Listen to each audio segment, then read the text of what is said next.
is going on, everybody? I was about to end it like I did that one time. Welcome back, everyone. Everybody. Anyway, hey, Mocha. We're late as usual, but that's okay because we're here. You know, people waited for Beyonce for like an hour and a half in the rain. Dang, we didn't make y'all wait that long. You know what I'm saying? Yo, that I honestly do have to say, I was clowning the people who went on night 2 here in DC. Yeah. I mean, I don't care what seats you had. You know what I'm saying? Yeah. I was clowning y'all. But especially since they lost the mute challenge. Y'all didn't even get the mute challenge. Oh my gosh. But anyway, we're here. Maybe they couldn't hear over the rain. You know, no, they could. It was raining. I'm sure like, I don't know what. Like when I say raining, it was pouring down. I feel you though. I was so laughing though. I was like, I was not laughing at them. Except for the people who had box seats because they were. You know what I thought to myself? To be honest with you, I was like, oh my gosh.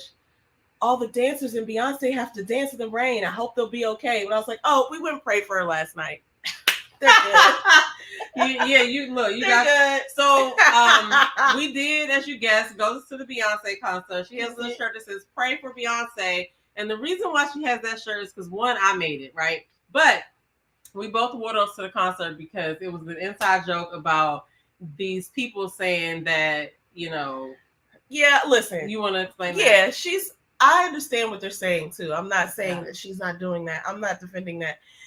They're talking about she's talking about Oshun. She's talking about sort of like other gods, like ancestral African gods and things like that in her music, and that she has some lyrics that lead, you know, people think that she's worshiping idols or she's worshiping other gods. Mm-hmm. And I don't know if that's true or not. Like, I don't know her. She definitely did thank God in the show, but she didn't say like Jesus. But, you know, honestly, if she were Buddhist, you know what I'm saying? Like, would we care? So that's my thing. It's just like, I don't really know her to be evil or whatever. And, you know, whatever, if that's what she's going through, that's what she's going through. But she gives a great show, everyone. And we just wanted to go down there and lay hands on her sister Beyonce, because it's like, okay, well, if she is, that's my main concern too, is that people are out here like casting shame. First of all, we have way many more people we can bring up to, you know, up to snuff. Like, you know, thank God Krishan Rock seemed like she getting some sense in her, but I don't know. Like, but if you watch anybody long enough, you're going to disagree with something they do or say. So, you know, we can't just take one thing that people say about somebody that we haven't witnessed or like proven to ourselves and just cancel that person away. Yeah. And so I wanted to go down there. We went down there and prayed for it. Now, I will say, look, she is the biggest fan between the two of us. Like, I always have watched Destiny's Child. I've gone to concerts. I follow Beyonce, you know, after the fact or whatever. And we've gone to another concert of hers too. Yes. But I was not really like a big fan like she was. I always like Kelly Rowland. Okay. I feel like Kelly is overshadowed by Beyonce, right? Yeah.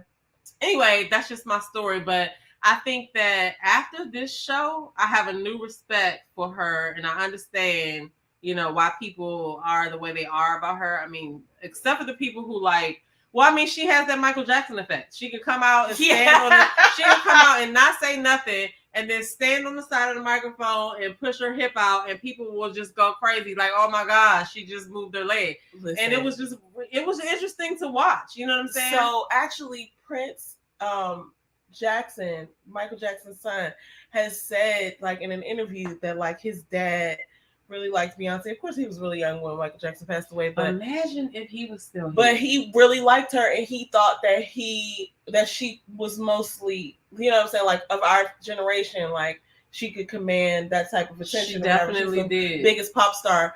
I mean, like, listen, Taylor Swift's out here doing big things too. Great for Taylor, but Taylor ain't singing like Beyonce. And the things that she does with music, I have to interrupt you right there because I saw a clip of her thing. She's not as polished as Beyonce. She's running all over the stage and she's doing what she's doing. But compared to Beyonce, she doesn't have the crispness in the show. Every move is playing in the Beyonce thing. Even if it's not playing, it looks like it's playing.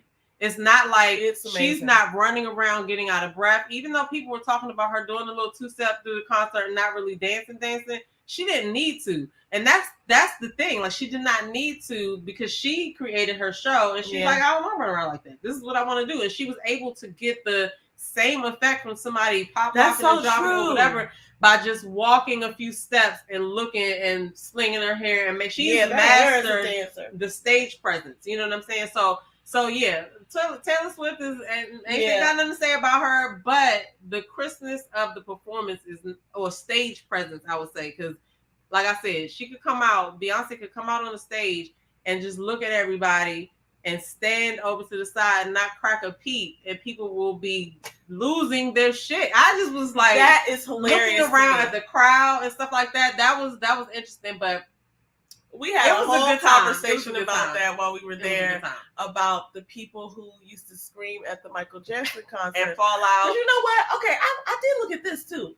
I went back and looked up some Diana Ross footage, because the same hate that, like, I feel like Beyonce is getting, I was like, I'm sure others like Tina Turner and Diana Ross and other people who came before her had to deal with things like this too. I actually vaguely remember Patti LaBelle getting some shade from like the church community back when she was out, when we were really young. She was like top of her game. Patti LaBelle, she used to have them hairstyles. Yeah, Patti LaBelle was the bomb. But I mean, Patti LaBelle was the bomb, but I feel like people were shading her too. That's all I'm saying. I went back to go look at something that Diana Ross had done. Diana Ross with her hair, she's amazing also. Like, wow. Yeah. But here's the thing. Beyonce's hair is also a dancer. So, but anyway, here's the thing, right? Because when I tell y'all she's the number one fan, like listen, because I'm not that type of person. Everybody who knows me know I'm not going to just lose my shit over a celebrity. I'm gonna be like, oh, I saw Ludacris. He's right over. Get over here. I'm gonna be like, oh, I saw Ludacris. He over there or whatever. Like, I'm not gonna be like excited like that. Like, I am gonna be excited, but there's no way I'm gonna just be like, I don't know. Some people just be going overboard. So we go to this concert, and you were just in your zone. You were just like, it was so amazing. It was good though. She hit every note. Looking around at the crowd, she hit every note. The outfits were good. They were great. I mean, and I have to say, like, okay, that was our night. Our night, the weather was perfect. It wasn't rain.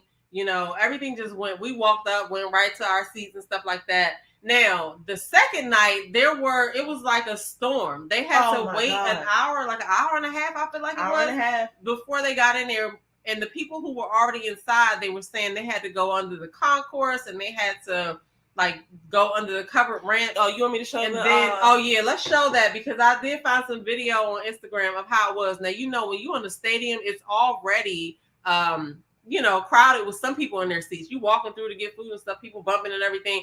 But it was crazy. And they told the fans outside to go back to their cars. I felt sorry for the people who Uber or whatever. But like, that is mad chaos right there. That's ridiculous. And dude mad as I don't know what. Yo, and it's so weird to me, because those people all paid to get there. And people say, go back to your cars. What if you didn't drive? What if you got dropped off or got Uber, or they were just out there. And I know they was probably worried, like, I hope the show will get canceled. I would have been so blown. Right. But when people came out there, I noticed that the way she had greeted the crowd, there were clips that were put up, and she was just like, thank y'all so much for all y'all went through tonight. Because we actually went through a little bit to see her too, okay? Well, but that was by choice though, because we didn't drive and park. But it was worth it. It was worth it. Look at that. We could have That went is up there crazy. parked. Look at that. That's crazy. Nobody's in their seats. They're all like, oh my God, no. So that's why I'm like so glad we went on night one. But I'll say this about Beyonce fans, right? Everybody came there for the same reason. We came to see her perform. Everybody put their best clothes on. They were so excited. People were wearing things that I've never seen in my life before, but they all felt comfortable. It was very cool. Well, okay, so yeah, I won't agree with what she said. Like, I didn't put my best on. I was comfortable. I made us some shirts to wear that was sparkly. I had on my jeans and I had on my Pumas, okay? But I was still cute. But I do appreciate the people who dressed up in costume that really were like, okay, I'm going to see Beyonce. This is what I'm going to wear. Arena Tyler from the Love and Marriage DC. Yeah. Her and the crew and Jamie Tyler, they went on night 2, but they had box seats. So even though it was raining, they were sitting in a covered space. So they were good, but they looked good. I thought Raina looked really good. She had on like a skirt and a t-shirt that had like the sleeves cut and stuff like that. She looked really cute. She dressed it up with some silver boots. Now, the thing that I'm saying though is they had the like the people had to buy ponchos or whatever. Like it was really, they were thugging it out there. You know what I mean? Like the seats was wet. But Beyonce performed in that rain, and if you didn't see the rain, you would not think it was raining because she was very good about like just doing her performance. I don't know. I was just impressed. And then, she was on point with her wig game. She came out, it was curled in the beginning. She knew it was going to get wet. She had on a little, wet and wavy John, I would assume. I don't wear wigs, but she still looked good. And she did not look like it was raining, but the rain, look at it. It was coming the fuck down. Yeah, it was. So I had to give her props. I mean, I really, much respect to her. You know what I'm saying? Much respect to her on that. Yeah, and I also just wanted to say that for some reason we can't see the comments. Yeah, I can see the people. Happening. I can see the people, but I don't see them right there. But I see them right here. See? Okay, but I can't. Hold on, let me see. I can't see the comments. Yeah, so Kamala Harris was in the building. I thought this was dope. Kamala Harris came on night 1, and I heard that the Obamas were there, but I didn't see any pictures. They were like Kamala Harris and Obamas were at the concert. I didn't, but I know night 2, like Jay-Z and them were there. But shout out to Gwendolyn Beatty, Omega Man, Blondie Monique. Sorry, y'all, we couldn't see the comments on the screen, but Gwendolyn says hi, everybody. Hey Blondie Monique. Hey, fourth quarter. We miss you, man. Mocha said y'all was on CPT for real. Yeah, unfortunately we Sorry, were. Y'all. Gwendolyn says, I like Miss Turman portrait on the wall behind you too. Oh, Miss Tubman, yeah. Oh, yeah, that was a gift. Yeah, she needed to have that. I love Harriet Tubman. Who was you gonna put it in your office at first? Yeah, I am gonna put it in there when we move. But she said, Mocha said sis gives it all at every show. Mocha, you are not lying. Like I said, I wasn't a fan at first. I mean, I wasn't not a fan, but she was the biggest fan. I used to be like, okay, because her ear is crazy. Listen, I have a newfound respect for her after Saturday night. Okay, Mocha says Prince and Michael Jackson loved Beyonce. And that makes me wonder, like, what could they have all done together if they were all still here, right? Oh, yeah. Though Mocha says those interludes were everything. Oh, yes, listen, this is why I think that she was a good performer, regardless of the people who say that they don't think she could sing or whatever. Okay, whatever. Okay. I don't even understand that. It's the whole production of the show. It's everything that they thought about. No matter where you sat, you could see her on that big screen. The inside of that little tunnel, her background dancers were in there. They were bringing props out. They had a big horse. She was floating in the air. The outfits were amazing. Man, the dancers were bomb. The twins are so top notch. It's like wild. They're so good. They're such good dancers. My point is like she had to be on with her timing. Everything. Just her poise, and then of course Blue, just her demeanor. Blue Ivy, let's talk about that because everybody's like talking about the little girl stiff. Okay, so what? Her mother's Beyonce. Even if she did not where? Yeah, but you're biased. You know what I'm saying? Yeah. Okay, but my thing is, it doesn't even matter. Her mother's Beyonce. So whether she couldn't dance, or worse than this, that y'all think this is or whatever. Yeah, she's also. She can just come out and wave to everybody and put the rock sign up or whatever and walk off.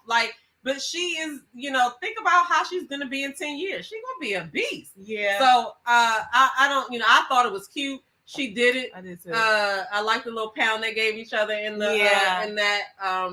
She did. And I like the way she's always appropriately dressed. I know that's a weird thing. Well, sometimes somebody had posted something about some shoes she had on or whatever. I guess it depends on what you're thinking about. I think she's always looking cute and she's not out here in these streets looking crazy. Okay, so we're getting ready to get into some more heavier topics, but one thing that I did want to talk about before we move on is the fact that we went and won. Oh yeah. The Everybody on Mute challenge. Now what's funny is I remember recording it, and I'm not gonna play it because I'm just weird about. I'm not gonna replay nothing Beyonce because as far as music, because I just feel like right? they're gonna take that joint down. I don't want to take the video down. That's what I'm showing people's Instagram accounts. But what's funny to me is like I took my own video of the mute challenge because I just wanted it for myself, and I didn't realize though at the time that we were about to win. But how everybody, I heard people buzzing about it. Like, if anybody say shit, if anybody say shit, yeah, it was one girl in our section. She was like, "Y'all better not say." She was like almost about to lose her voice. You was like, "Y'all better not say nothing." When she said, "Look around, everybody on mute, don't say nothing." I was like, "All right, calm down." I gotta show this because I didn't know about it. See, that's what I'm saying. She's the fan. I didn't even know that was a thing that was going on at this point. And so, I mean, I wasn't going to say nothing anyway. But, okay, so it's all from perspective, too, because her perspective is the one that counts. She's right there on the stage. So, as long as everybody within, like, a certain vicinity shuts the hell up, it sounds good, right? But night one in D.C., we ate that. Okay, I think I could let people. We ate that. This. Sorry, night two. I saw y'all's, but I think they even put it on her website. I just want y'all to night one was the winner. Yeah, they did on her website. So listen, I just want y'all to. I hope you can hear this. I want y'all to peep the look on her face right after she called everybody back. Can you hear it? Yeah. Yeah. Ooh, hold up. Wait, I hear just got paid, figuring energy. Je manquais qu'on vit Saint-Tropez. You're waving around the crowd, don't move. Look around, everybody on you. We ate that. Look around. We ate her face. You know what I'm saying? So if we don't get shut down, we know why. It was fun. But even night two thought they did it, but if it's on her website that night one did it, I have no problems with the people from night two because they're also fellow DC. Mocha said they were in DC. They were in New Jersey night one, and they weren't even close. We did that. We ate that. You know what I'm saying? We did a great job. But anyway, shout out to everybody that went, and double shout out to the people who went on night two because you had to be a trooper to be in the rain. One of my girls was there, and she's always real serious about her hair.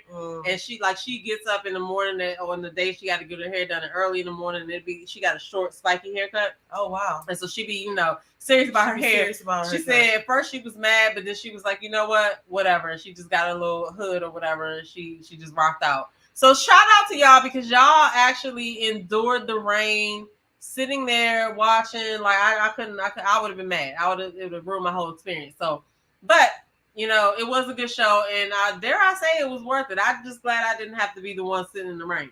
You know what I mean? Because look at it, it's coming. Oh my God, that rain is coming down. I'm sorry. But shout out to her, shout out to Beyonce, and shout out to the people who set up the stage because oh my God, they have to do that in every city. And it takes some talent to do that. Like just the whole production. It was a whole production. And I was actually impressed. So, and I didn't think I was going to be that impressed. So I was, I was impressed. And I like her outfits and stuff like that. I feel like crazy talking about this because I just am not that type of person. But I got to give her really good at what she does. Respect because she works really hard. Yeah, she did that. She did the damn thing. Okay. So let's just jump into this other topic, and then we'll come back and talk about some other things. So I saw this thing about Cardi B, but I don't know if we're going to get a chance to talk about that because I feel like we're going to be on this topic for a second. Yeah. I'm just going to present this. Everybody knows. They've seen the footage. Can I give a little rundown real quick a little disclaimer before we do this? Sure. Here's the thing. This is an event that happened. I know everybody has been talking about it, and everybody has given their opinions on it. I hope nobody takes offense because we are going to share our opinion on the, what do we want to call it? I've seen the Montgomery Sweet Tea Party. Oh yeah. Alabama Brawl. Right. This is the disclaimer. Listen, everybody is talking about it. So I want to weigh in on it too because I see certain points of view and I get it, right? I get it. But I want us to talk about this. I really want to know what you think. Because we haven't talked about it in that kind of depth or whatever. So your mother hadn't even seen it when I told her about it. I was waiting for her to call me to say whatever, because my mother is retired and she watches the news sometimes, and she'll be like, "Did you see?" She's like a borderline news junkie. And I'd be like, I don't even have to watch the news because she's gonna call and tell me everything I need to look up and find out about. And so when she didn't call me about this, I was like, what is she doing? Because I could just picture her and her husband in there talking about it and sharing their opinions and stuff like that. And when I told her about it, she was like, what? So that was shocking to me, that she didn't know. But this situation was very interesting. So what do you think? What are your thoughts? All right, first let me just play the footage in the background. I'm not going to play the audio, but everybody knows what was happening. I just want to give this for context real quick because I'm about to play another video in about 2 seconds. Hold up. Mocha said they're headed to ATL now for 3 nights. Her niece is flying down. I think you mean for the Beyoncé concert. And then she proceeds to put, I wish I could see, put that. Oh my God. Mocha is so funny, Mocha. Man. You are okay. So funny. Another name was Cinco de Negro. Listen, I don't want to offend anybody who's watching right now, but we have to express ourselves, and I will be reading the comments in the chat, which, I, on the other hand, am not concerned about offending anybody when it comes to this because Mocha is so I gotta say, I'm going to speak from my heart. I'm at the point where I don't care about what repercussions could come from me speaking my mind. However, I just understand other people who want to keep their thoughts themselves. Because when the whole George Floyd thing went down, and they were like asking us in our job, like, talk about your experience as a Black person. Like they were so. And I was those like, meetings were inappropriate. I'd rather not. Like, thank you very much. We've been through a lot. Next question. I'm here to work. You know what I'm saying? Like, I don't want to bring that here. You know what I mean? Like, I understand that you're trying to understand like what's been happening. It's like people found out collectively, like, oh, you weren't lying about the police brutality. So, I mean, that is some people's view. Like, if they aren't exposed to it, they don't know what is going on. You know what I'm saying? They don't really know the extent of it. It's like, being a woman. Like, people that are not women, like a man, would be like, okay, well, I know you have a period. I know, whatever, but you don't know everything that entails. This is ridiculous. You don't know everything that goes on with it. So, that's crazy. But he threw the first punch. So, okay, let me say this. All right, you want me to start? Go ahead. These people felt so entitled that they hit somebody that was working because they did something wrong. 1, 2, 3. And not only did they hit, count. He started the fight. Not only did he put his hands on somebody who was doing their job, where you messed up. Somebody's doing their job and you feel like you getting ready to come and hit him. And they thought they was getting ready to keep on beating on him. They were so sure. Here's the thing. They were shocked that someone would come and put their hands on them. And that is the problem we have with race in America. The thinking that you are okay to do this to someone else, but they're shocked if it were done to you. That is the problem we're having with racism. Anything that you do to somebody else, you should expect that to come back. But you don't, like, the fact that people are even confused or whatever in uproar. Also, let me just say this. This was a really good point that was brought up by the founder of Fanbase, Isaac Hayes. He was basically like talking about voting. He was like, the mayor of the city appoints the police chief. There's a Black mayor. Mm-hmm. There's a Black police chief. Mm-hmm. Most of the officers that answered this call were Black. They handled that where they were pulling people off of each other. They did not use excessive force, and this could have gone way differently. And they would have just been. This could have gone way differently. We've seen it happen before for far less. Somebody just not even in a fight dying at the hands of police. Mm-hmm. The police came here in this case. They were able to pull people off of each other and handle it where nobody got shot or, you know what I'm saying? Or like that. Yo, they are banging in the back. But here's the thing. Like, let me say a couple of things and then I'm going to push it back over to you because we got to talk about Aquaman. We got to talk about the white chair. Okay. But here's my thing that really burns my bubbles. It's like, how could you dare think that you can treat somebody in that way? Not only will you put your hands on him first, but y'all were jumping him. You had no regard. It was all of those people on one person. More than 5 people. And they thought that was cool. They're out in daylight in public thinking that this is going to fly. They had no idea what was about to happen to them. And that's the problem. No, because I think they thought that they were being just gonna be able violent to do whatever they wanted to do. I mean, America is violent, but here's the thing, right? Here's my thing about it. So, yes, they did think that they were going to be able to do what they wanted to do. But my thought is like, Poor what little do Tink you Tink. think would have happened if nobody helped? You know what I'm saying? We already know He would what's have going to either happen. gotten very hurt. No. Sorry, go ahead. I don't even want you to answer because we've already had things like Yeah, that we've happen. already When seen nobody intervenes, we know what happens. You know what I'm saying? On top of that, like if you were in the wrong doing something and somebody was trying to do their job, he was the co-captain in the boat that was called the Harriet too, right? The Harriet, yeah, which was interesting to me. But so he was doing his job. Why do you think the next step is for you to put hands on him?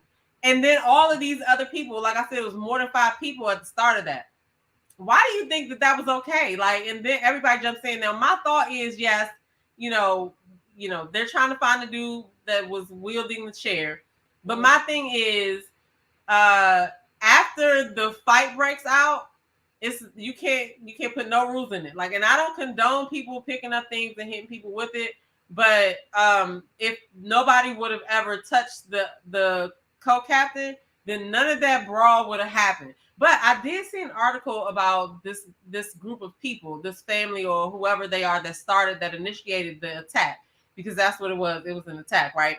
Mm-hmm. But the people who initiated, they have done things. They come to that place every year, and they always, act a fool pretty much. One time they stole a golf cart, and the people couldn't find the golf cart until they looked at the Hampton Inn. They then took it all the way to a Hampton Inn, and they were able to review the footage to see who did it, who stole it or whatever. So they're used to being mischievous. That's a good one. They used to be mischievous, but this one was a mistake because the wrong one. What? The wrong one today. Yeah, that was crazy. But everybody's talking about when he threw the hat up there, it's like, the Wakanda symbol and stuff like that. When he threw the hat up there, what I took that as is I felt like the whole time while he was arguing with this dude, clapping his hands, trying to explain stuff, I felt like he was like, I need to keep my job, whatever. And when he threw that hat up there, I felt like that was when he was like, you know what? I quit. Forget it. Whatever. Because he hit him. You know what I'm saying? But like there's several different sides. You got some people who are of the mind that we shouldn't be celebrating it, right? Because we, as Black people, we have a way of making some comics or some, making a few chuckles out of every situation, no matter what it is. It could be something terrible. We are going to come up with a way to put some humor into it. And we have done that, like some people are saying in the chat, Fade in the Water. They're calling it Fade in the Water. They're calling it Lift Every Chair and Swing, starring Aquaman, a.k.a. Jamichael Phelps. Cinco de Negro. Oh my gosh. I'm gonna read Mocha's comments in a minute. I'm putting them up here too. So, like, the point is, like, we can look at this a bunch of ways. I do understand the people who are saying that we shouldn't be celebrating, and I'm not celebrating that the dude was hitting somebody with a chair. It's not about that. But once a riot essentially ensues, you can't say, "Oh, you can do this, but you can't do that." Like, you're in the midst of danger. Period. Right. So, I'm going to need them to go ahead and review the tape really good and make sure they see what happened before he swung the chair and all of that. Because I feel like my main man had PTSD about, a lot of things that have happened. We've had so many people we've had so many people just minding their business and get worse. We've had so many people, like the Kentucky University young lady while Black and things like that. Like that story about the girl from the University of Kentucky. She was an honor student. She was a resident aide, and she was just doing her job. And some girl comes in drunk and starts throwing racial slurs at her. I just need people to understand that, it's one thing to know that, racial profiling exists. It's one thing to know that, like, racist things happen. But if you don't have the everyday knowledge and experience, you cannot begin to understand how it feels to be a Black person in America, because there's a lot of things that we have to think about that nobody else has to think about, right?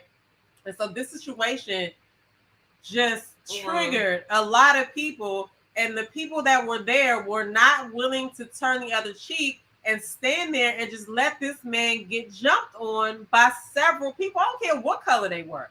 Like, that's not right. You know what I mean? And for anybody who's trying to defend those people, I just, I would just say to you, all right, let me say something. I got two more things to say, at least. I was gonna say I'll leave it there, but I don't even know. It might go somewhere else too. But I gotta play this real quick because this is the type of thing that we endure on a regular basis. Listen, sweetheart, this is America. This is let me start this thing over from the beginning. Listen, sweetheart, this is America. This is a free. I know Black Lives Matter. Get your ass out of here. Get your fucking ass out of this parking lot. Now. I can't believe this right now. I can't believe you. I can't believe your attitude. This is amazing. Why are you here? Why are you harassing me is what I want to know. Because you have been sitting here. I've been watching. Enjoying myself, right? Enjoying myself, huh? Yeah. Enjoying the sunshine, just enjoying my business. Good. Go about your business. Get your business ass. Sweetheart, you just go enjoy your day. Look, your dog needs some water. Your dog needs some water. You need to give your pet some water. I'm not leaving here until you see the parking lot that I live sweetheart, this is the thing that we go through on a regular basis. And I just wanted to play that along with the reminding you of just some recent things that happened with this Kentucky. That thing just happened in November.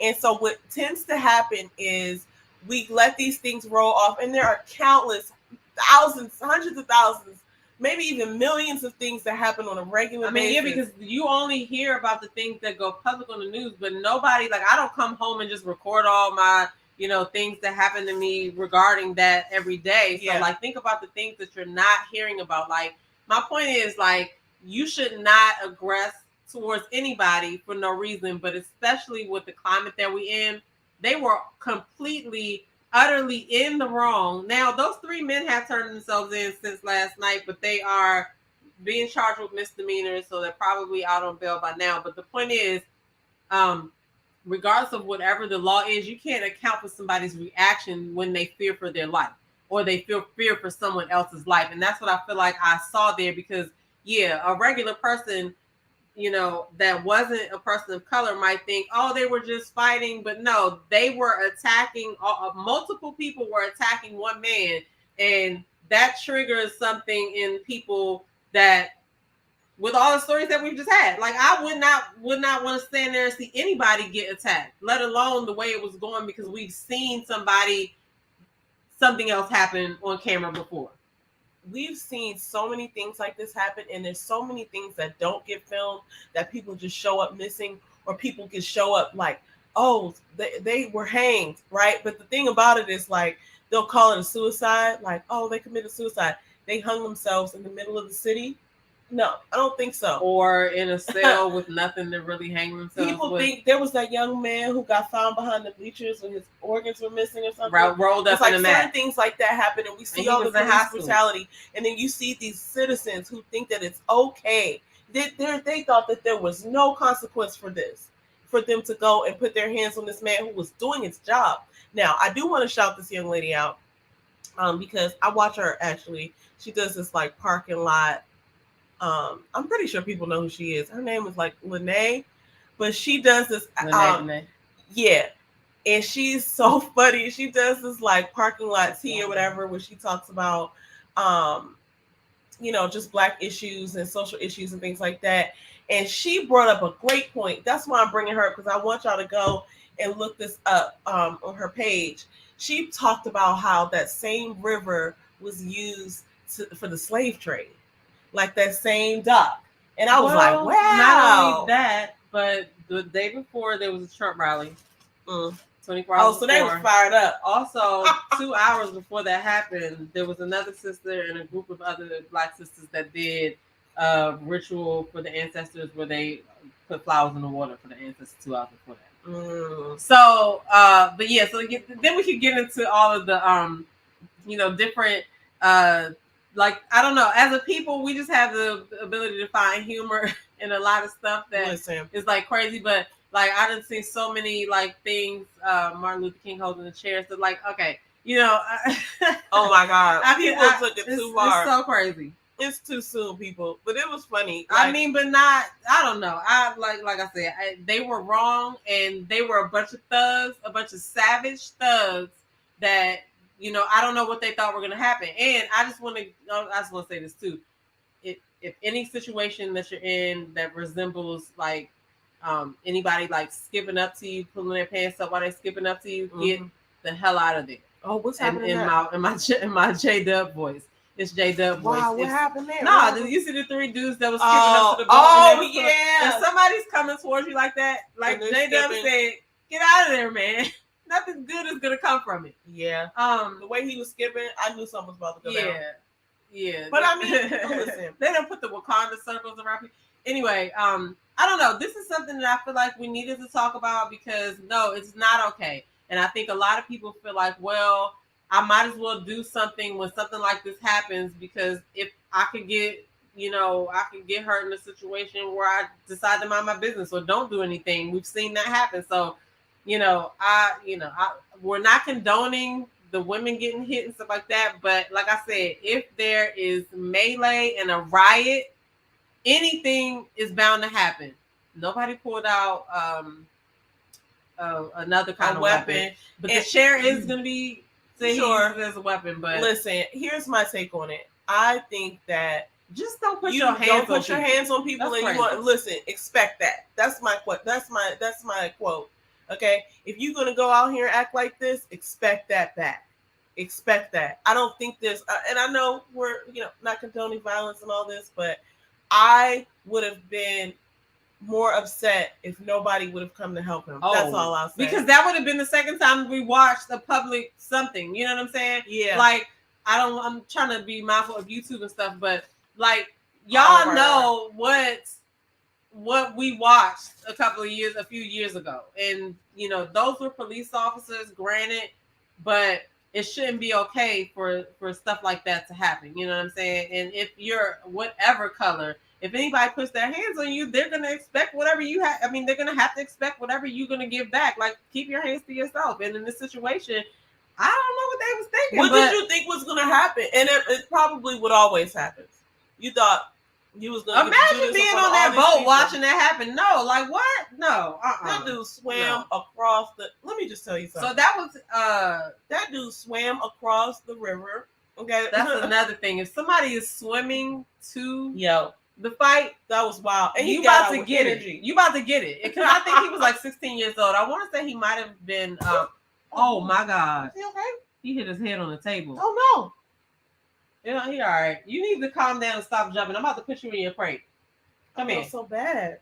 Come here. Is he okay? That's why you not. I mean, we can't do nothing about it now. You already done bumped that head, didn't you? Oh. But he doesn't. When he tripped off the curb the other day and fell in the face. See, I never even think about that Buttercup. She just because she a cat. She probably laying on her feet, but nah, he Oh, poor thing. I hope he's all right. Anyway, sorry about that. But anyway, my point is, we wanted to talk about it. I don't condone putting your hands on anybody. Say whatever you have to say, but do not touch anybody, no matter what color they are. Like, we have to respect each other. Yeah, but in this situation, some say it's gonna make it worse as far as how we've been treated before. But I feel like this is you can't really say that because people meet those demises for doing nothing. Mm-hmm. You know what I mean? So I know that I really wish I could hear their breakfast table conversation the next day, how they feel, because I know they had to be like hurting and in pain the next day. I know they were embarrassed because it's one thing to go. People are boycotting their Mart and stuff, the Little Bastards Mini Mart. That's their family store. Listen, when you go and put your hands on somebody, it turns into a different thing. You just have to expect back what you're putting out there. I don't, like she said, I don't condone violence. I just feel like you can't be out here putting your hands on people thinking that it's not going to be returned. Nah. Like, what were you thinking? That's my whole thing. And I hope they go to church and they fast to preach a message called "What were you thinking?" Just because he preaching don't mean they go pick the message up. Look, they got the message. What were you thinking? Listen, they got the message. Okay, sorry. that night. Yeah.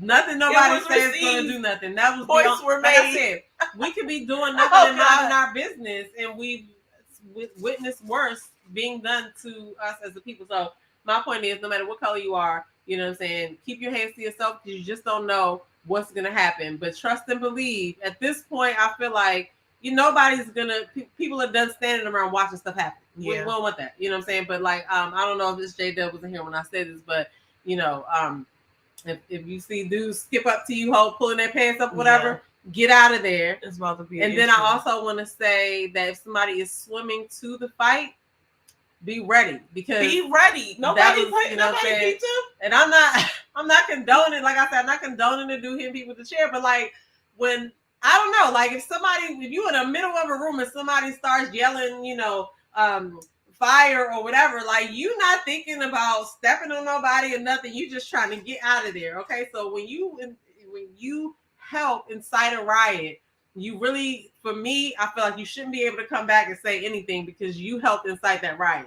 So I don't know. And the dude said on the Ricky Smiley show, I think that was him on there. He said that he was thinking about Rosa Parks. He was just like or January 6th. Or January 6th. Anyway, that's just my 2 cents. You know what I mean? I feel like you just keep your hands to yourself, everything will be all right. But that may have been something that needed to happen because now people hopefully will think twice about doing some of the stuff that they do. Like I said, I have 2 words. Expect that. Expect that. Okay, let's read some of these comments. Somebody said, Blondie said, they learned that day. Yeah, they certainly received that message. Stephen Reed is the first Black mayor in Montgomery. See, this is what I'm saying because it could have gone a totally different way. And these are the stats. Thank you, Mocha. Mocha, you are so amazing with this. The city is mostly Black, right? 61.61% is Black. 30.59% is white and 4% Latina, Asian 3.3%. I didn't know that either. Thank you very much for showing us that. Shout out to because that's probably why they even felt comfortable. You know what I'm saying? Like, hold up, this is wrong. Because a lot of times we see things like that happen to people, and we're like, oh my gosh, I certainly don't want to go over there and get myself in a bad situation, right? But like, I guess people were probably like, no, this is wrong. I mean, I feel like whether it was the situation that it was, even if it was a dude hitting a woman and a whole bunch of dudes ran out and got on top of her, or vice versa, a whole bunch of women ran out and like was stomping this dude out or whatever, somebody would have jumped in. So it's not, I'm not going to say it wasn't about color because I feel like it started because it was about color. You know what I'm saying? The what happened would have happened. You could change the people and people still would have jumped in, but because it was started about color. I don't remember what the theory that Monsieur Candy said was in the movie Django. I did see the movie Django, but I just can't remember what it was. J-Dub said if someone swims to fight you, you should run. Yeah, you should get beat feet. Like, just roll out. Like, oh my God, look. Okay, wait, he said, I want to know why he tossed the cap in the air. I think, and this is just my personal opinion, I watched the beginning of it and I saw how hard he was trying to explain the stuff to the people and stuff like that, and they wasn't getting it. And it probably was he was getting verbally assaulted over there, probably. Like, who knows what the dude was saying. And I feel like he was just trying to keep his job. And once he like tossed that jump in, he was like, you know what? I quit. I'm about to get it in. That's how I feel. I don't know. You know what? That was I could make up a whole script of what was said. I'm not gonna do it right now, but I could imagine what was said. Because I mean, you have times at your job or certain jobs, right? That you be like, you know what? I don't get paid enough to work here. If something happens, then you know. I feel like he just took the hat off. Pointing, he's saying like, who knows what they're saying to him though? Because if they did what they did. But then I also want to point out too that this does not represent all white people. Like these are, dare I say, the people with the rednecks. I don't know. I'm just saying. I'm just saying because I don't know white people that act like this. I know civilized white people. Like, why would you put your hands on somebody? Say about that too. Go ahead. I'm done. No, I don't know people like this. I want to say I'm just saying that we probably do know people like this, well, but we don't know they act like this. Okay, and they get on their boats and they're like, "What are you doing? You can't talk to me any kind of way. That's my boat. You're just a whatever, right?" You're and probably I think right. That's my take on it. I'm not saying I don't think that a lot of white people are like this. Actually, I don't think that all white people are like this for sure. But what I'm saying is, I'm pretty sure we do know some people who are like this. There's no way to be sure because we don't go home with them and get to talk to them and stuff. It's the thinking that something like this would be okay. It's the response that people are shocked.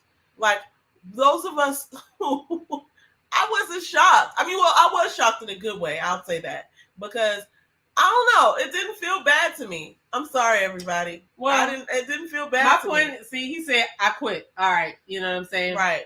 That was the part. I mean, let's just go ahead and critique the whole start of the fight, though, because he didn't even have the right stance to be starting the fight and hitting somebody. So 1, 2, 3, go back a little 4, 5, 6, and then the little kid tries to come in, and then he says, "No." He clearly knows it's wrong because he don't want this little boy that can't fight in the way. He like, get out the way. You're getting fucked up. So they knew what they were doing. And then this lady comes in, which I don't understand her presence. And then he tries to stop it, like, "Hey, get off of him, get off of him." So this is their opportunity to be like, "Oh, let's get off of him." It got out of hand, right? This is their opportunity. So he's trying to get the man to safety. He's like, "Oh, y'all ain't about to beat my ass." Uncle fell on his face. And so now people are like, "What are you doing?" Right? Because it's like, yeah, let's go down there. Listen, I'm narrating, y'all. Look, like I was there. And then, look, I can see everything. I know y'all seen this 1,000 times, but I'm sorry. Dog, I can see how this happened. I can certainly see how this happened. And the more that it's like, "Oh, we're just going to let this go," the more people are like, "No, this can't happen like this." What? And I'm here? I think that's what happened. And I'm so sorry, y'all. I feel like it was something in that water, too. He took a chance getting over there in that water, but anyway, look, read the comments. We gonna move along. I know y'all have watched this from different angles and stuff, but I just wanted to talk on it because, it's just all about being civilized. Those were thugs. They were savage thugs, and they attacked that man. And I don't care what color the people were. You put your hands on somebody in a group like that and try to what were you thinking about? I don't know, but that's it. I'm done with it. But like I said, I do want to just go on record and say that once you incite a riot, you really shouldn't be able to say nothing. Okay, let's read some of these other comments. Okay, so it says, that's just my personal thought. No, I hear you. I think that's great. Blondie says, "I don't know what they thought was going to happen when they jumped the guy in front of all of those black folks. This was a reenactment of the 80s. Oh, you talking about, what's his name? Rodney King. Well, it was cops. I don't know. Maybe he's just talking about the 80s in general. Maybe he's just talking about the 80s in general because there was a lot of things he had enough. He said black people... Okay, sorry. He said black people have to indentations on the back of our skull. That's what makes us docile. He probably being serious too. Oh my God! I just see the comment. I got it. He said black people have to. Oh, Mocha said she never seen Django. Oh, that's what he said. That's crazy. I saw it, but I don't remember. I kind of gotta watch it again. You think that when he put his, I don't know if this is saying Mocha, but I'm just imagining this from your comment. When he threw his hair, he was like, I'm telling you. I want somebody to interview him. I'm telling you, that was in his head when he said, "I fucking quit." Oh my God. I'm guaranteeing that's what he was doing. He probably was like, "You know what? Forget that he job." might have thrown up the signal. I don't know. I don't know. I just took it as I quit. You know what I'm saying? So, but anyway, the reaction to her not seeing entitlement exactly. It was. Like I said, I don't care what color you are. Do not put your hands on nobody. I hear you. And what were you trying to do in a group like that? Like, what did you think? What J-Dub is saying, "I was shocked they came together like that." Are you talking about the whites, or are you talking about the people of color? Because I guess I guess I wasn't really shocked to see the white people doing it, even though it should be shocking. But I was pleasantly surprised to see that they didn't get away with what they were attempting, because I don't even think they were thinking, but things like that happen, and then they was probably a little toasty. It's just like Ahmaud Arbery got shot by those 2 citizens, or actually it was 3 people who were being on trial for that. But it's like, here's somebody minding their business. Here's, in this case, somebody's doing their job. You at work trying to do your job, and here come these people trying to harm you. And like, what would you think would happen? So I just felt like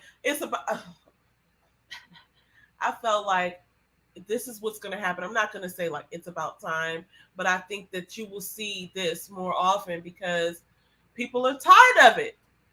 People are tired of it. Well, they come to that place every year, and they're the habitual offenders. You know what I'm saying? Like, they don't represent the whole race of, you know, people that are not people of color, Caucasians. I don't know why I say Caucasian. No, that's a good word. I don't think that they represent them. I think they are just as like perplexed by them as we are, because I was watching TikTok and I seen a bunch of them checking these people and telling these people to have a seat before they're given a seat. You know what I'm saying? So I think, like I said, these are like people who are savage thugs. You know what I'm saying? I don't know what else to call them. Like, what? I mean, we've been, you know, I don't know. I could get into that, but that's the definition of a savage thug. Like, because my point is, you had a group of you that, and not one of you were like, you know what, dog, you need to chill out. You know, look, Mike's over here tripping. You know what I'm saying? No, y'all were all on one accord, which shows a lot about that group of white people. And like I said, I feel like, you know, they're being checked by some other people too. But Blondie is saying the boat that was supposed to dock had circled. Yes, this is what happened. Yep. And there are a few times it circled a few times because the other boat, the pontoon boat, was in the way, and the people on the other boat were ready to get off. They had been circling around the dock, so the captain was like getting pissed off, like, okay, we got to do something because we need to dock, but these people are in the way, and they're repeat offenders. Like, they come there every year with that pontoon. When I see the cap flying the air, it's on. But the thing is, like, you don't like that. Like, the whole thing was just entitlement. It was crazy for them to even think that. It was a misjudgment on their part, and they just made bad decisions that day. So I hope more charges are coming. J-Dub says he doesn't feel bad for the lady that got hit with the chair. Wrong place, wrong time. I'm saying, listen. Even when 2 men are getting into it, fighting, if you come out as their woman and be like, baby, they're gonna be like, get out the way. It's dudes out here fighting, like, get out the way. You know what I'm saying? So if you, like, obviously you know these dudes because all of y'all was together. You know what I'm saying? But even if you don't know them, if you see 5 or 6 dudes fighting with another group of dudes, like, as a woman, what are you doing? Yeah. Why don't you think, if they're hitting the men, why don't you think that you're going to get hit too? I don't know. So like I said, if you are responsible for inciting a riot, because that's what they did. They started this. If they would not have started it, it would not have happened. So if you started the riot, you cannot then come back and be like, you know what? They were waiting for an hour for that. Yeah, that's crazy. No. Roland Martin put together a video compilation. Memes. Oh, actually, it was videos, memes, pics. The memes and videos are they're going crazy. I didn't even feel like collecting them because I was like, it's just too much out here, and I feel like they're not going to stop. Everybody we all looking at the same feed though, like, so we've all seen all of these things, you know. But yeah, I've seen Martin Luther King holding the chair. I saw the Good Times thing. I saw Wakanda thing. I saw a bunch of stuff. But my point is, like, this is I mean, don't put your hands on nobody. I don't care what color you are. Don't put your hands on nobody. J-Dub was saying he wasn't talking about the 80s in general, because earlier I was like, you talking about the 80s in general? He said we would have ran down on the folks like it was nothing. Yeah, he said in the 80s in general, we would have ran down on folks like it was nothing. Yeah, and okay, let me shout out the content creators in here. Shout out to Mocha Mima Media. Follow her. I've actually shared her video on my wall. Yeah. Her latest video was jam-packed with topics, hot topics and trending things that are going on, and hilarious commentary. If you have not heard of It's J-Dub, It's J Dub is hilarious. He has a male's point of view, if you want like a straight male's point of view of something, especially if it's a reality show, definitely go watch him because he definitely is on his stuff. And I enjoy that. He is like me in the fact that I love like how it was back in the day. Yeah, we used to go to the ice cream truck. Our music was great. We used to have the parties and stuff that we used to go to was great. Like everything was just better than it is now. Like we got better technology and stuff like that. But if I could pick a year, it would probably be somewhere back in like somewhere between the 90s and the 2000s, somewhere like maybe the early 2000s. But it was just bomb back in the day. But people were nicer, whatever. But go check out It's J Dub. He does review a lot of the reality shows like Ready to Love, Married at First Sight. But he does do Hot Topics now as well, which I really think is a good thing. So It's J Dub. It's also from the same area that I'm from. We're here in the DMV. Yes. So check him out. Give him a like, a share, subscribe. And just kind of go over there. He had a live one day where he was talking about like old school stuff.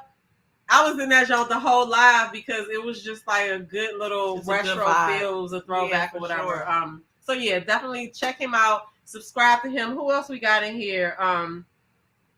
That's a content creator. I don't know if Blondie Monique has a channel. Blondie, do you have a channel? Motown Investor. Shout out to Motown Investor. Also, hey Ellen, I see Ellen. Hey Ellen. Hey Ellen. Fourth quarter. I don't know if you need to put the link in or not, but fourth quarter, they talk about sports.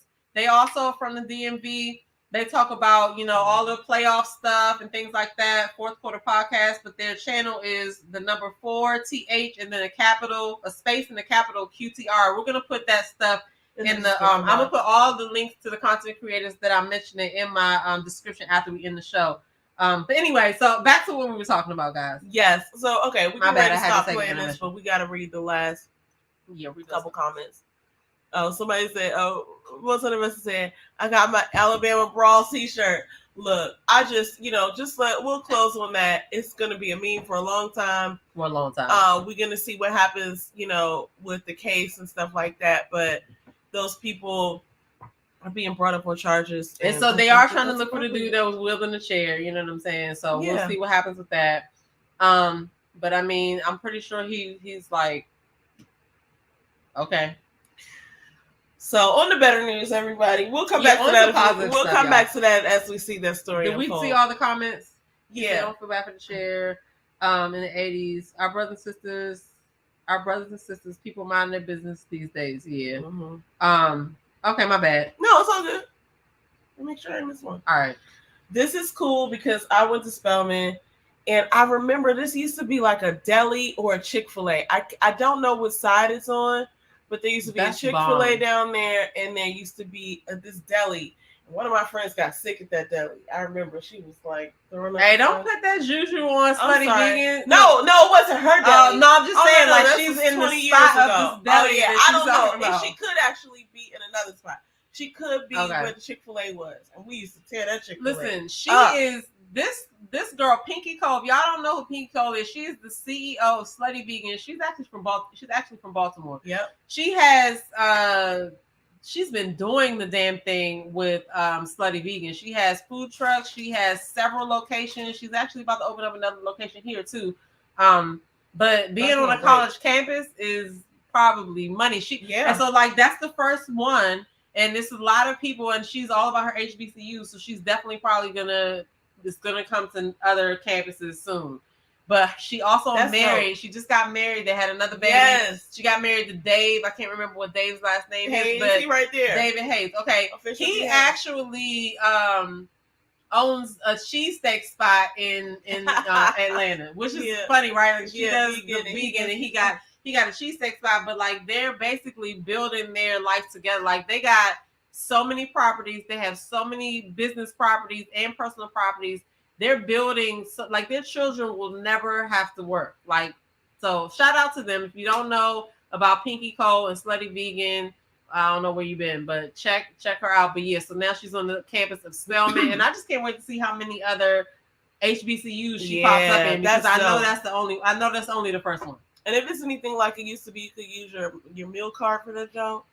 The Jones bomb, you get something off of it. It's not like I mean, but the school is still paying her a fee to be able to supply that, that location there or whatever. So I mean, for her, for the campus is good too, but for her, it's like, nobody's doing that. Yes. You know what I'm saying? It's bomb. Imagine if we took all of our, not all of our, but like imagine if people who created these small businesses went to get contracts. You're always going to get colleges. Yeah, that's dope. Like you're all not only like you don't even got to worry about your forecast because you know that people are going to go to school. Absolutely. And they got to eat. Like that was genius. You know what I mean? She's made a lot of genius moves. So, all right, y'all. Now we can ready to talk about Ready to Love. I feel like we talked about so much in life already. If you have not tried Slutty Vegan, girl, you got to get you some Slutty Vegan. Now, I personally, I don't eat stuff like that all the time, but when I do eat stuff like that, I eat it, right? And so, and I want it to be good. So I've actually tried her food before, and I have tried. So they use this bacon, right? They use this vegan bacon. Now, when you try to get some vegan foods, it just don't hit. You know what I mean? But I feel like I'm a connoisseur. I know what tastes good. I know what don't taste good, right? Yeah. The burgers that she used are good. They're good. And I'm trying to wish that she and Go Legendary would collab because Go Legendary is a plant-based meat company, but they're Black owned. So if they collab, that would be really good. She was at the concert on Saturday too. Yes, I saw her. She was down in the back to the Beyonce concert real quick. That little, what is it? The honey pot or whatever it is. It's like a circle in the middle. Club Renaissance. They pay I don't know how much to get in there. Somebody said that if you wait an hour before the show, which is really risky, then those tickets are like between $200 and $400 to go. I wasn't getting ready to wait no hour. But see, here's the thing that I don't think that is to buy a ticket. The thing I think is crazy is because what if it sells out? But the thing I think is crazy is they don't have no chairs in there. Yeah, they have to stand up all the 2 hours. Two plus and hours. Somebody said it in one of the videos that I watched. He was like, "You might think that you're gonna dance the whole time, but you're gonna sit down." She's giving visuals. I need a seat. Did you talk about the visuals? No, the visuals for the Beyonce concert was bomb as well. Like she thought all of that out. Like I know she didn't do it all herself, but she definitely had to okay everything and figure out how it was gonna go. Sorry, I'm jumping all over the place. It was bomb, but anyway. Back to what I was saying though. So I know what good plant-based food tastes like, right? Because I don't like nasty food. The burgers that they use I feel like I know she used to use the Impossible burgers, right? Yeah. But the bacon that she uses for the burgers, the plant-based bacon, bacon it's really good. Like I've actually ordered directly from the company of the bacon that she uses, and it's the closest to how actual bacon tastes as far as plant-based is concerned. I know everybody said that when they talk about like this mushroom bacon that people be talking about. You haven't tried? Okay, if y'all don't know about shroom bacon, Meet the Mushroom. Follow them on Instagram. It's a Black-owned company that makes mushroom bacon. They use the big trumpet mushrooms and they marinate it in different things to make it taste bacony and smoky or whatever. But I used to be on a subscription with them because they're in Baltimore too. But it's called Meet the Mushroom on Instagram. If you like mushrooms, even if you're not a person that's trying to not eat meat, if you like mushrooms, definitely try shroom bacon for Meet the Mushroom because I want to try you need to try it. It's bomb. Me and Earl videos of people trying it, and I really want to try it. It's really good, and it's mushrooms, so it's not so in the sense of the other vegan or plant-based meats are soy or gluten or something like that. The mushroom is a mushroom, so it's very natural, but it's really good. It's really good, even if you don't want to stop eating meat.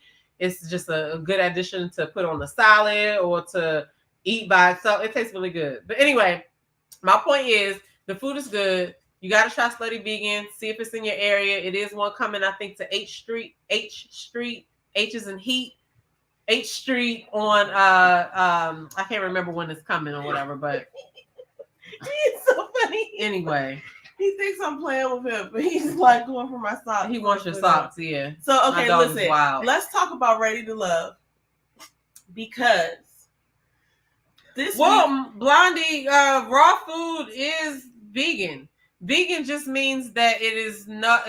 It's like Oh, not any animal products. That's what vegan is. I think I might understand what she's saying, but I don't know. Raw Like, food is the meaning idea- you don't cook it. Right. Right. You don't put the heat to the food. You're eating salads. You're eating vegetables and fruits and stuff like that. Some people get weirded out at the food that tastes like meat. Well, no, I do. No, I get that. Like that's why I said I don't really eat a lot of the processed things because it's either soy or something like that, gluten or whatever.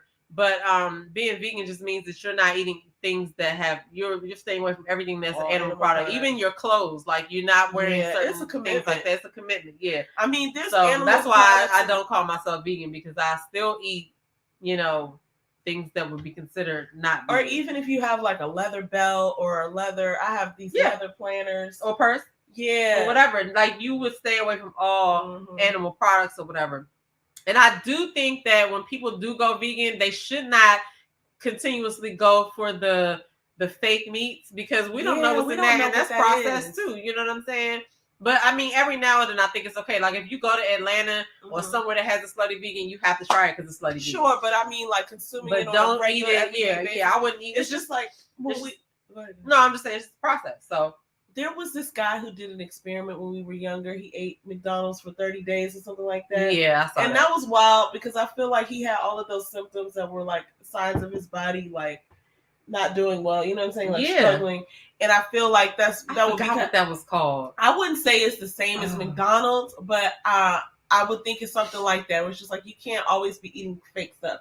Like it's okay. I mean, because at the end of the day, we still. I mean, it is not meat, but like, what else is going into it that we shouldn't have as well? So that's what I had to talk to your nephew about because he was relying on that. Because you think if you go for me, if I want to stop eating meat, then I don't really need to go eat something that actually tastes or looks like meat. You're gonna have some vegetables, some sides. Yeah, I mean, and just because you can do stuff with vegetables and stuff like that doesn't mean that you should. Why are you making it look like chicken, or why are you making it look like a burger? So I get that, Blondie Monique. But I don't even know if that's what she was saying. I was just saying she said that. She said, yeah, that's what she meant. Okay. But anyway, we're off of that. Get you some slutty vegan if you haven't tried it. I haven't tried it yet. I need to try it. You have to try it. Where can I get it? Well, I don't know what the closest one to us is. Okay, I had it in Atlanta. So okay. Well, but she's opening the one up here, and I'm pretty sure she got some in Baltimore. I heard that it was one up here. All right. Anyway, listen. Let's get to this Ready to Love, okay? Because I have some things to say about. I saw a clip that came out earlier today, and I think it's next, the next Ladies Lounge. That I was like, okay, this is interesting. So we have a couple of ladies that aren't getting along, like Jessica and Janelle are both saying that Kira, is weird in the way that she has levels to blackness and stuff like that. Kamisha had put that joint out, and I was looking at that, but I don't recall seeing that, so it has to be from the upcoming episode because they didn't talk about that in the last episode unless they teased it. Anyway, in the last episode, remind me what happened. So in the last episode, they had they went to like Janelle had a double date with Quentin and and Herbert, right, and they did the improv date or whatever. Okay. And then Kira confronted Quentin about him like looking like he dates white women. And then everybody basically they voted Unique. But she should go home next week. So Unique should not have gone home before Kira. Yeah. Because Kira is just like a ridiculous person right now. Like with just the stuff she says a lot of unintelligent stuff. Because who walks up to somebody and say, "Oh, you look like you date white women"? What does that look like? You just look like you date you just look like somebody who dates white women. And for you to be dead wrong, you sound crazy. You sound like the person. To be clear about that, but you sound like the person who's selective. Like you. Or with the problem. Also, I can see that she's giving. She's sending her representative. I don't know if we've seen like the real her necessarily, and perhaps it exists in some of the unseen footage. But from what I've seen, if you say, actually, no, I'll take that back. I think she has shown more of herself than what she puts out there. But there's apparently another personality that we have not seen yet. If you say, "I got black cousins," and you're a black person, yeah, like I have black cousins, so I should know. It's like, well, you're also black. Remember, you're ridiculous. Yeah. If you say I'm white and I got white cousins, and you're white, you're a little ridiculous. odd. So she's ridiculous. She just says, like I said, some unintelligent things, and you knew you were on TV saying these things. Like, yeah, she just didn't come off. I as don't know. smart to I me. think she was trying to do something else. I would wonder what the goal was. Well, I don't know either, but I feel like people be on TV and they be like, "Oh, let me look a certain way for TV," and then they forget that like they're pretending. But they also don't realize that you could tell when. But at least think about what you're saying and make it make sense. So my point is, she should not have stayed over Unique, even though they have, they didn't have, they kept saying Kira's name. So she, like I said, I know that expect to be, but I know that we're not the only ones. I mean, not the only ones, but I know that the people who are on the show aren't really the deciding factor of who goes home. Clearly, because if they all said Kira. You know what I'm saying? Why didn't Kira go home? Did every single last one of them say Kira? Well, I don't know. We probably didn't see everything, but I know I heard her name a lot, right? Yeah, I'm trying to figure out if she has any connections. You're right. I don't know who. Because I feel like at least Unique was connecting with Marvin. Let me see. And I would doubt that he would send her home. Because I know Marie said who Kira. Else is Marvin connected to? Chris said Kira. Who else is Marvin interested in? I'm trying to remember. Marvin was interested in he was interested in Lee because Kat. He was basically he likes Kat. Okay. He was interested in Lee. But I think Lee was like, it was his listen, trust me, it is not Marvin that's turning them off. It's Marvin's lifestyle that's pushing them back. If Marvin didn't say that stuff, then he probably would have a lot more connections. But he has to lead with his sexual dominant thing because that is part of his profession and what he does, right? And I mean, I don't want to be surprised by that. I'm gonna need you to lead with that and tell me that you have an ass worshiping fetish and you are a dom and you do these things. Like, he has to lead with that so somebody could just make their decision up front versus being surprised by that later. But trust, it's not his, because he's very interesting. Like I said, it's not. He seems really polite and everything, but I would have to say that is kind of like not a red flag, but it could be a problem for some people because, like, I have to say I wouldn't be interested now that I think about it. Because first I was like, Lee was giving him a hard time, but if you think about it, it's like, all right, babe, I'm out. I'm on a work trip. It's like, hold up, where you going? You know what I'm saying? To smack some asses with some feathers. Can't let you go. And do some, but he was also in a polygamous relationship too. So that's what I'm saying. Like, if you lead a lifestyle like that, it's best for you to be honest so that people can make their decision up front now. But make no mistake, there are also a lot of people who are against it, but they're fucking intrigued. You feel what I'm saying? Because I feel like Lee was one of those people. I feel like Lee was intrigued, but she had a visceral reaction to it or whatever. I feel like a lot of them were interested because they all still had questions. You know what I'm saying? So how old is Lee? Do you have that? Lee is 30-something, and I don't think I have it here. Because Quentin said something interesting about Lee, because it seems like he and Janelle are really getting close.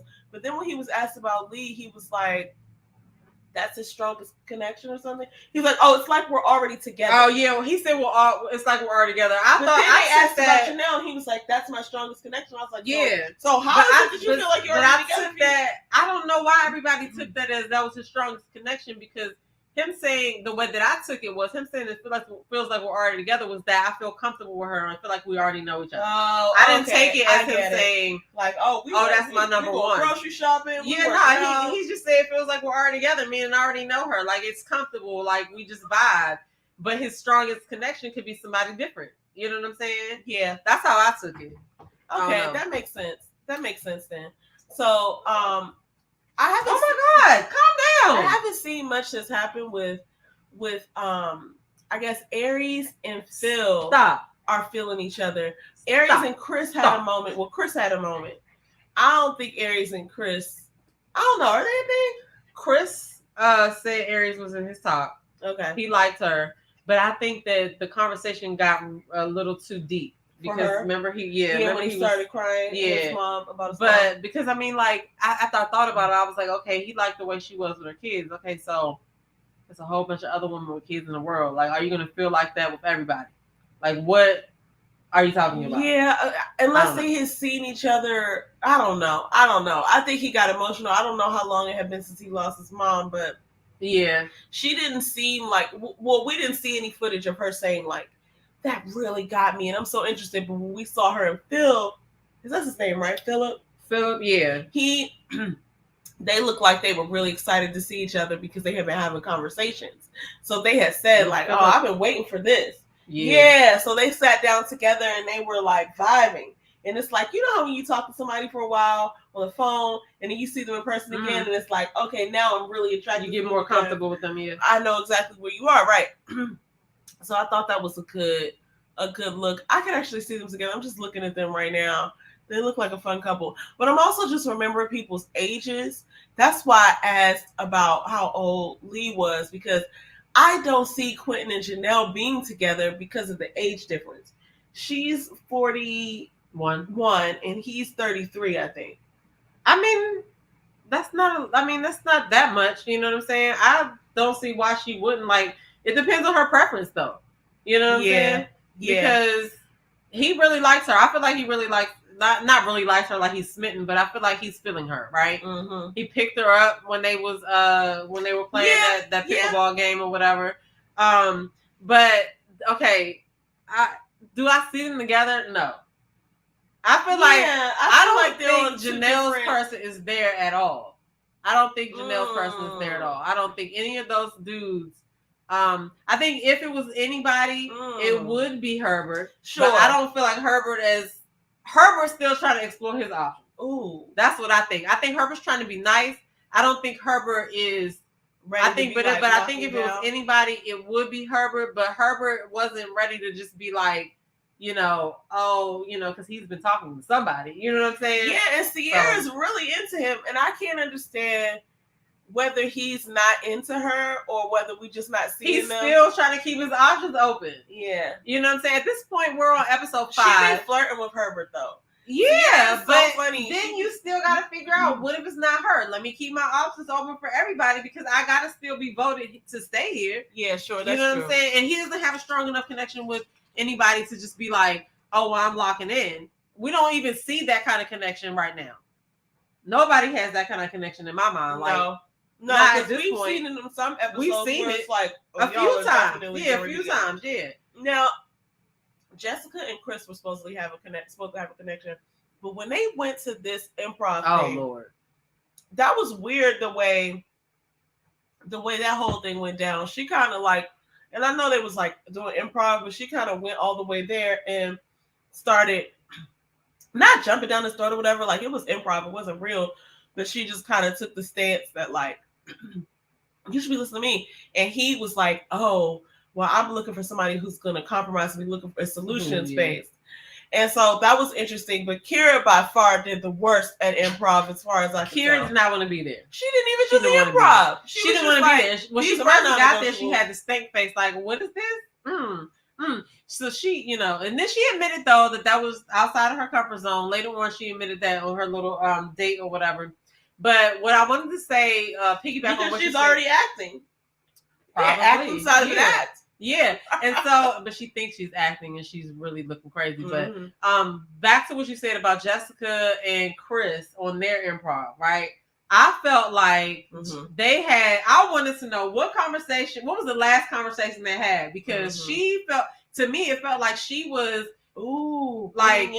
bringing in something else, because the way that she was talking about, well, it's my car and we're in my car and this, that, and the other.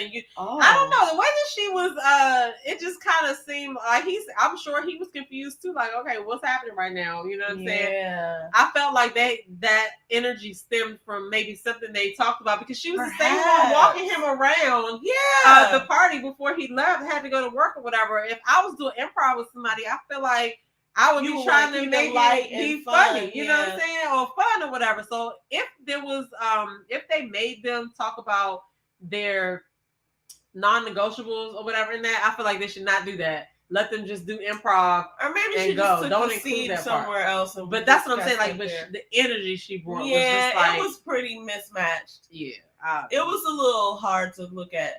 Yeah, for sure. But I think that Sierra and Herbert did the best. For sure. They were so funny. Both of them were hilarious. I mean, I'm not rooting for them or anything, but I just haven't seen him.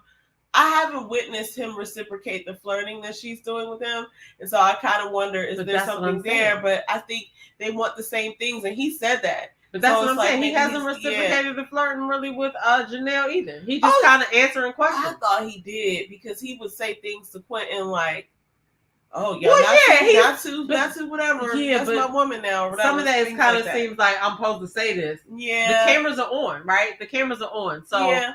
What if this production sent him over there and was like, "Oh, he over there with such and such." Say right. You know what I'm saying? We don't know if any of that's happening. We don't know. But my point is, as a person involved in this multi-dating situation, if you don't have nobody that you locked in and you got to keep, it's just like you apply for 3 jobs and you still talking to all of them. Like, okay, you're negotiating stuff. You're not going to just, you know what I'm saying? So I feel like he's trying to keep his options open, because I don't get the feeling that he's completely sold on anybody. I feel like he's going with the flow. Janelle was questioning him about, why didn't you call me back or text me back or whatever. Now it's 9 or 10 girls here. Yeah. And you didn't call her back. But so are you calling anybody back? None of the girls came and said that he wasn't calling them back. She said that, right? Was he feeling Kat too? I can't remember who else he was feeling. Herbert likes somebody he likes else Janelle too. And Lee. So yeah, because they have the same connections. And so him and Quentin, that's what I wanted to point out too. Him and Quentin have the same connections, so they both like little, bumping heads on that, whatever. But who knows if they have other connections? Because they might, because we only hear a few names. You know what I mean? So my point is, it's a way to play it so that you seem interested, and you don't seem like you're not all the way interested. Like he's not acting like he could care less. But he's just doing just enough to be, he needs them to say his name too. You know what I'm saying? To keep him there or whatever. So he has to juice them all. Oh my God. Let's read these. But yeah, let's read the comments. Oh yeah, there we go. That clip is scorching hot.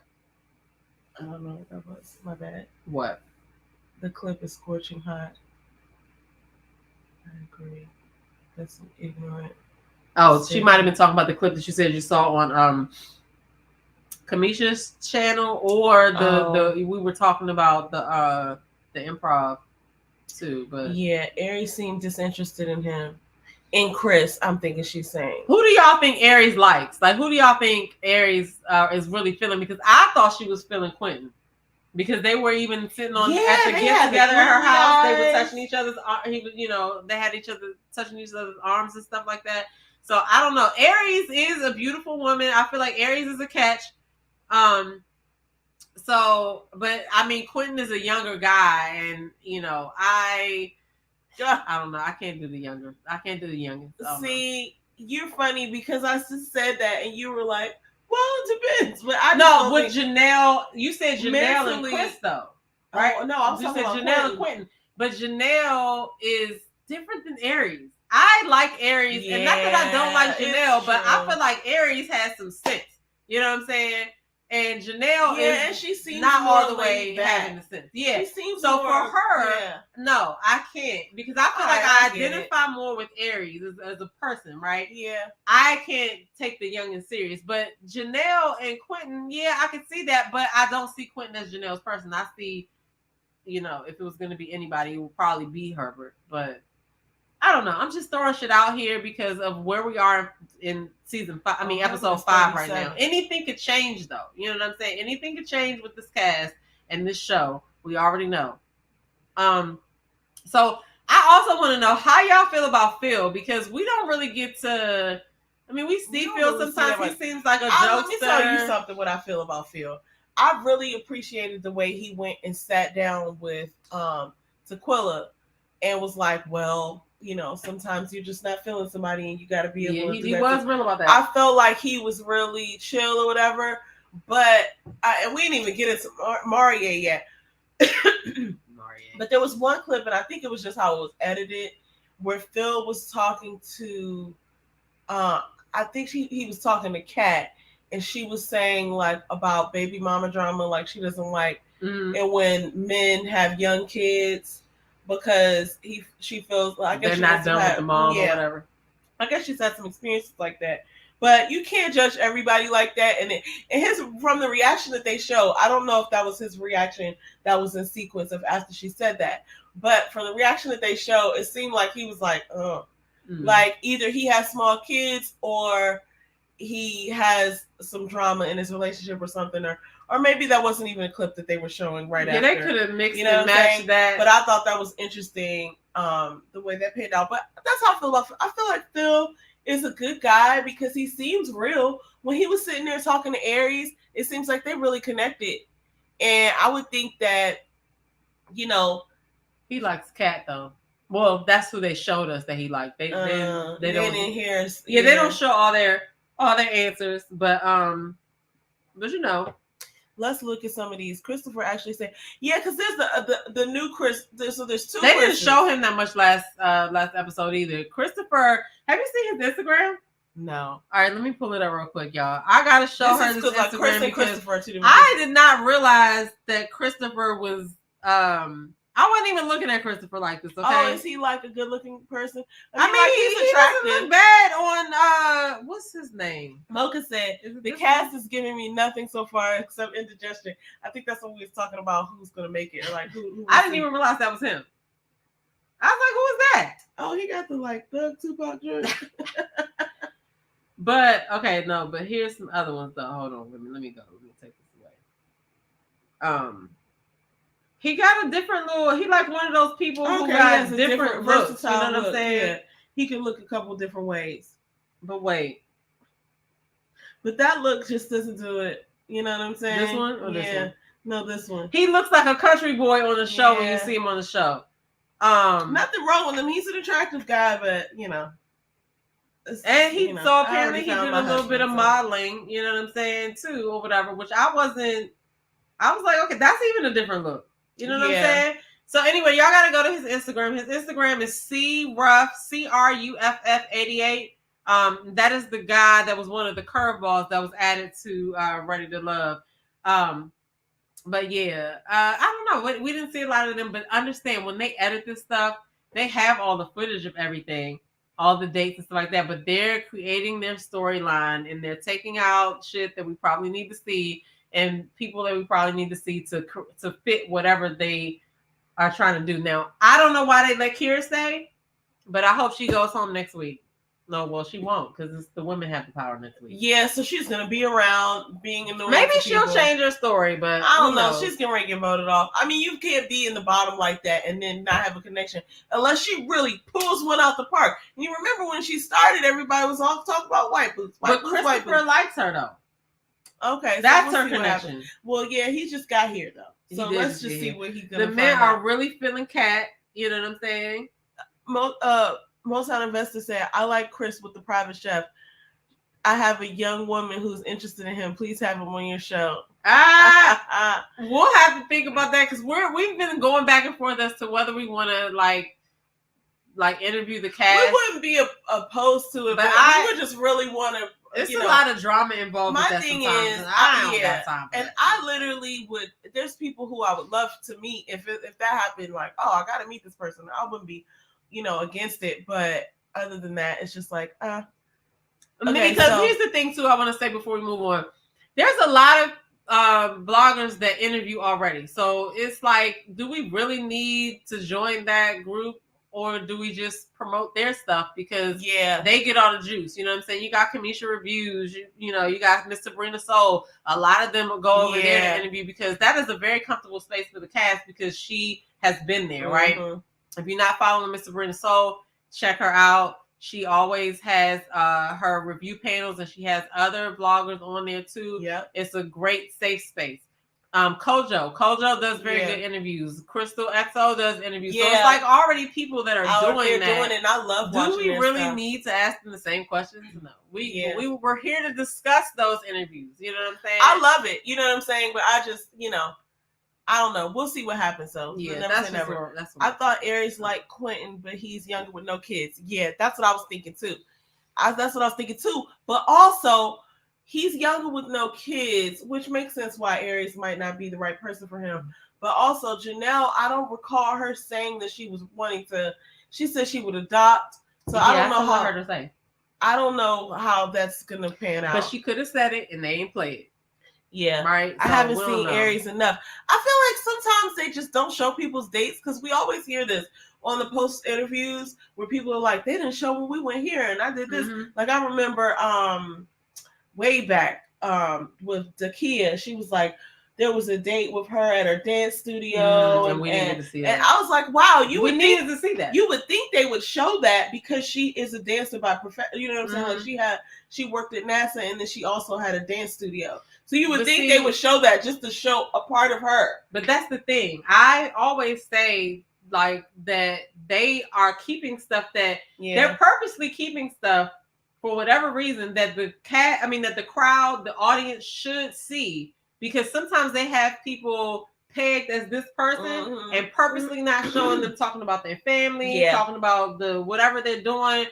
And because when you omit some of that stuff, it helps the narrative that they want. Because it's been people that have been on the show that people thought was a villain all in the season. But then once the show ends, like we get to the last episode and the reunion, we see what really happened. But it's all production's fault. That's why I always say that cast anger is misplaced because people out here are just reacting to what we're shown. The beef is really with the people who have the information but are willingly holding it back from the people who are judging you. Anyway, that's it's crazy when you think about the loop of it, because it's like the viewers are driving the you sort of like marketing dollars.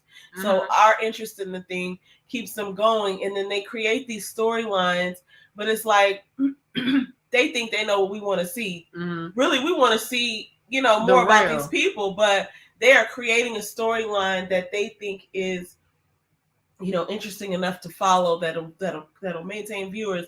And sometimes it's not anything like what's actually happening. So it's really interesting to me. And then I can't stop mentioning the fact that they're doing these reunions before people have seen one show, which is so now in the past they didn't do it like that. They used to let them at least see a few episodes, because the cast does not, for those of you that are new to watching Ready to Love, they don't see the episodes. They see it when we see it. So these are the kind of things that you find out when you watch their interviews after the season is over. They will give you a lot more information, but they see these episodes just like we're seeing the episodes. So meaning, they know what happened in the scenes that they were present in, but they don't know what people say in their confessionals. They don't know if somebody had something happen on a date. Like they don't see all that stuff, right? They only know what people are, what when they're present, what people are telling them, right? So they're seeing it with us. So if they don't let them see the show before they go to the reunion, it seems pointless to me, because they can't address the things that are happening. But on the flip side, for the show, for OWN, it keeps the audience engagement, and then they also the views up. You know what I mean? Then they also, as production team, they have the most creative control to create whatever storyline they want to. You know what I'm saying? And go back and pull clips from 4 weeks in and put them in week 12. I mean, because you know what I'm saying? Make no mistake, like when they're showing those things, like somebody saying something in a confessional that happened for a date that happened a week ago, they knew that because they were watching everything. Production's always there because they're filming, right? So they're like, okay, this happened, and then he says this about this person, right? And so they're putting that stuff together or whatever. So and they're creating that so they can actually build up something that doesn't even exist with the footage. I'm not accusing them of that, but I mean, because really you can take a video and make. Listen, I've recorded videos, like little shorts or whatever, that I'm gonna make. You can remove one word and have a total whole other connotation on something. If you left that word, and that one little word that you remove, I'm not going to jail. You take out the not, I'm going to jail. You know what I'm saying? Like, so it's like they are doing that a lot with this show, and we don't realize it as viewers. The only reason I realize it and you realize it is that we follow some of the outside stuff. And I like to review a show without the outside stuff, but sometimes I just got to go look and see what's going on, because sometimes we're being misled by the actual production, network or whatever. Yeah. And they do it on purpose because it like, you know, it's salacious. it's salacious. It keeps people watching, you know what I'm saying? It keeps people talking because there are people who are never going to watch anything outside of it. They're just going to watch it on TV. Yeah. But then for us that like to see everything. Yeah, because I wasn't always doing that. I was just watching on TV. Once I figured out there's a whole world of content out here, I was like, oh, I got to know. I mean, because sometimes, like, even when Aries and Red were talking and he was like, do you find me attractive? And she was like, she cleared that up and said she didn't say that. You know what I'm saying? It wasn't like that. But I figured that because, like, they would edit that together like that because it's like, you guys know he's funny because it's more interesting. And you guys know he's funny looking. Oh, it's okay. But Red has a personality. That's sad. Red has a personality. He knows he's funny looking. Oh my gosh. He knows he's funny looking. Anyway, I like Chris we're with all the private funny looking to somebody. Sure. You know what I'm saying? I mean, yeah. I like Chris with the listen. I wasn't denying it either. I like Chris with the private chef. I have we already read that. Duh. Phil and Kat seem to enjoy their date. Where did they go? I can't remember. I remember Phil. But Phil did say Kat's name in the men's lounge. I remember them. I vaguely remember it. Oh yeah, duh. I was just talking about how they were having a conversation about baby mamas. Okay. Right? Okay, so yeah. And they talked about religion and they vibed on that too. Yeah, because they're both spiritual, they're not and you know, it's funny because when you hear that from people, you really don't know what that means. They have so many other conversations. I'm sure they had so many other words in that conversation, is what I meant to say. So, like, some people might say that they don't, you know, go to church, but they might read the Bible and do other things and give to the poor, right? Like, that doesn't make them, they might say, I'm not religious because I don't, you know, do the things that church people do. Sometimes we call church people the townspeople. You know what I'm saying? It's like, oh, we're all doing this because this is the facade that we must put on to create, you know what I'm saying? This environment where we can shame other people. Now, that's not the church that we go to, but I'm just saying that's why people call church people the townspeople. And then you have other, you know, and where everybody is just struggling to just try to make it. But I think it's interesting because you don't really know what people are saying when they say they're spiritual, but it's up to everybody to decide what they want to be. And it's no harm or shade in that. Like, you could say you're spiritual and you could be Buddhist, you could be Christian. Like, because, T.D. Jakes said this once, and I thought this was very interesting. He was like, if Jesus came back, we would have to teach him how we do church. Because he didn't do none of that. You know what I'm saying? So it's like we go with our, you know, the pastor sits here, where's this, going to be like, hey, Jesus, let us show you how we do church. Right, Jesus, sit down. You got to wait till the collection plate come in. Of course, but I'm just saying, like, that some people think of that, like, the ceremonious, like, things as religious, and they don't really want to participate in that, but they would like, you know, to participate in the actual, what people call the religion, right? Like, so Christianity or Islam or whatever, fill in the blank. But anyway, yeah, so they were singing to vibe on that, which was cool. I'd like to see more from them. I'm just laughing too, because I'm looking at some of these people who got voted off, and I'm interested to see what happens on the reunion with them. But it would have been more interesting if they would have seen the show and then been able to come back in. Because another thing is, you're not giving people a chance to clear up what they experienced or what they meant. You know what I mean? That's why it's great to have these people on the post interviews. But it's also weird because, you know, there's so much that they can't even talk about at all. So it's like, that's why the reunion is great when they can see the show and they can come back. But even in the reunion, they only see little clips of certain stuff. The network is still controlling the narrative. They can't even express what they would have to say. So they have to have, like, just like, remember in PO season or whatever, he was like waiting. He could not wait. He was like at 12:50 or 11:59 at the day that little contract ends or whatever, he was going to speak because he wasn't able to answer some of the things that were being asked. People were making, you know, assumptions or whatever, but it's how the network portrays you or whatever. So those post interviews, you know, are very interesting because they address a lot of things that happen during the season that we are misled about sometimes. And yes, we are being misled sometimes. Like, sometimes it's totally opposite of what they will have you think. So that's important to keep in mind while you're watching it. it is entertainment. Don't take everything as real, but sometimes the real stuff happens outside of that. People pull up to people's houses, like Janelle and Kat. But crazy, crazy. She lucky she ain't have no white chair in her hand.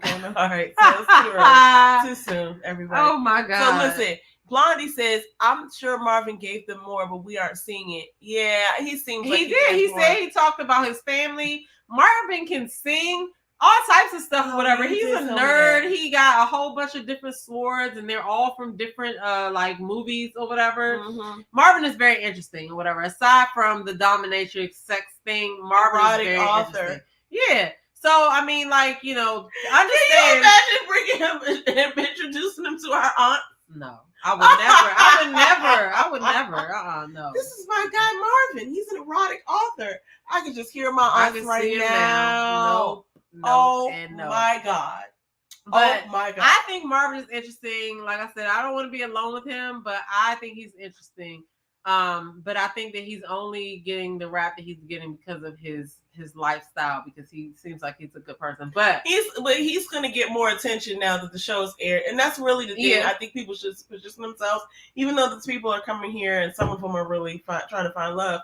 You should really be able to position yourself to have some sort of come up afterwards. I agree. Have a nonprofit, have a business, have a product, something, because you're going to, like people like us, we like to share people's stuff or whatever. But speaking of Marvin, they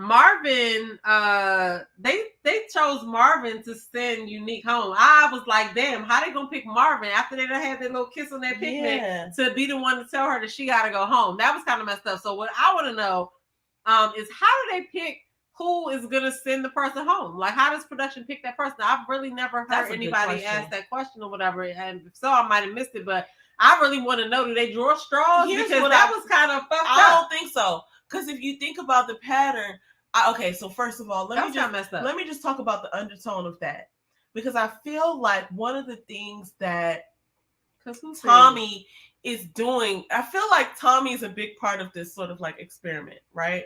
And it's like, this is something that I haven't seen done before quite like this, and I've been picking up on the past few seasons of him wanting to, like, okay, now you stand out in front and you say it. Like, I'm Tommy, I'm not going to tell people who they go home, now you say it. And then he sends people out, and he always says what?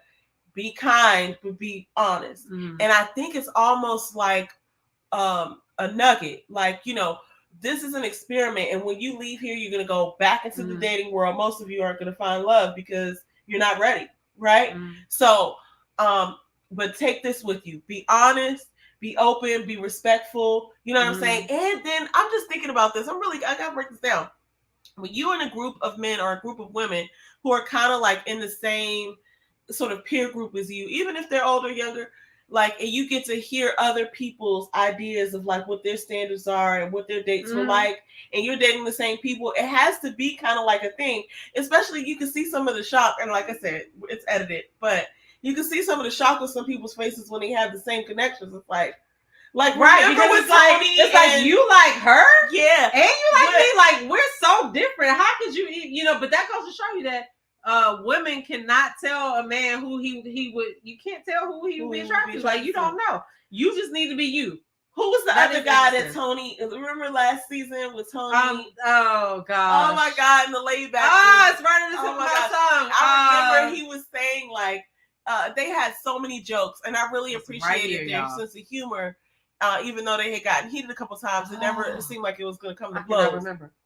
But it's like interesting to be in this group, and that's why I call it experiment, because you're in this group of like, just from a woman's perspective, you have all of these other attractive women here. You're dating the same men. What was the dude's name, y'all? He was the dude from the islands that was the bartender. I'm sorry. Start with an L. It's right on the tip of my damn tongue. It's right on the tip of my tongue. Listen, I feel like it's a really interesting concept, and I think one of the things that Tommy does, which drive my point home here, is that he makes it so that I could look it up, but I'm about to. He makes it so that you guys have to go out and tell this person what you really think right? Like I no want to call him ghosting. Lionel, but that wasn't his name. Because I really feel like that's a pivotal part of the show. When somebody comes up and has to tell you, especially when you don't get voted off and you got to use that information to try to stay around, it's like, hey, the women were saying this about you, or the men were saying this about you, and you think about the people who went off, who were like, they're wrong. You know what I'm saying? Like that one guy, Lavelle, was that his name? Oh, Laverne. Laverne. I still follow him on Instagram. He be doing a lot of good DIY. He was so wild with his reaction because he was like, you know, really wilding out. And then there was another girl that was, I think she was a part of Miami, and she was upset when they voted her off, but she wasn't listening to nothing they were saying. It was actually, there was another time when P.O. had to vote somebody off. Lyndon. P.O. had to vote somebody off, and they weren't receiving what he was saying either. And it's like, sometimes you got to really think about, and I know we don't see everything, but like, if a bunch of people who are having a similar experience with you are saying something about you, especially if you know that you've heard it before, honor code, you know that ain't the first time you done heard that, or you know that like, oh, one of the things that used to happen to me was that people would call me things that I would call my mother, and I'll be like, they're probably right. They don't even know my mother. They don't even know her, right? Right. Yeah. So if they're saying I'm doing that, and I always tell my mother, "Ma, you're doing this," it's like I'm probably doing that. So you got to think these people are out here dating, and they don't owe you nothing. But what Tommy makes them do is he makes them go and tell the truth. And I'm not going to vote them off. We're not going to do the whole rose thing. Like, you didn't get a rose, please exit stage left. We'll talk to the host. It's like, no, you got to go have to have those real conversations, because some of those, that is how we should do it. You know what I'm saying? Like, some of those conversations have to be had face to face. And it's okay to know how to, it's good to know how to express those things and say. And now some of them are awkward as fuck. Because I felt like the Marié and who was he talking to? Kira? Marié and Kira was, because it was Marié and Kira, and then it was Unique and Marvin, right? To go, because Kira and Unique was in the bottom. But Marié and Kira's conversation was so, was it Marié or was it Quentin? I may be getting 2 weeks messed up. Whoever was talking to Kira, it was an awkward conversation. I don't think it was. I think it was Marié, because he was eating. I remember him eating a burger, and he was worried about the cheese being on it. And it was weird because, and then did she get up and say, "We could go now" or something like that? I can't remember how it ended, but I vaguely remember that. I gotta look. My point is, it's awkward to have the conversation, right? But if you're a person that's like looking to grow and you're looking for feedback, like, you have to just be like, you know what, fine. Because if y'all are telling me that I'm about to go home, then obviously, you know, enough people disliked me than liked me. Even though production is making the choice, y'all still put my name in there. Do you think production is making the choice? I think ultimately production is making the choice, but they still have to put the people like say like, okay, we're gonna have something for dinner. Give me 3 things. I might pick one of those things. So I think that's what they're doing. They're telling them to say 3 names. They all say 3 names. We just don't hear all of them. Okay. And then because that's that many angles they can go from. If you got 3 people's names and one of those 3 get cut, then you can take the story however you want to take it.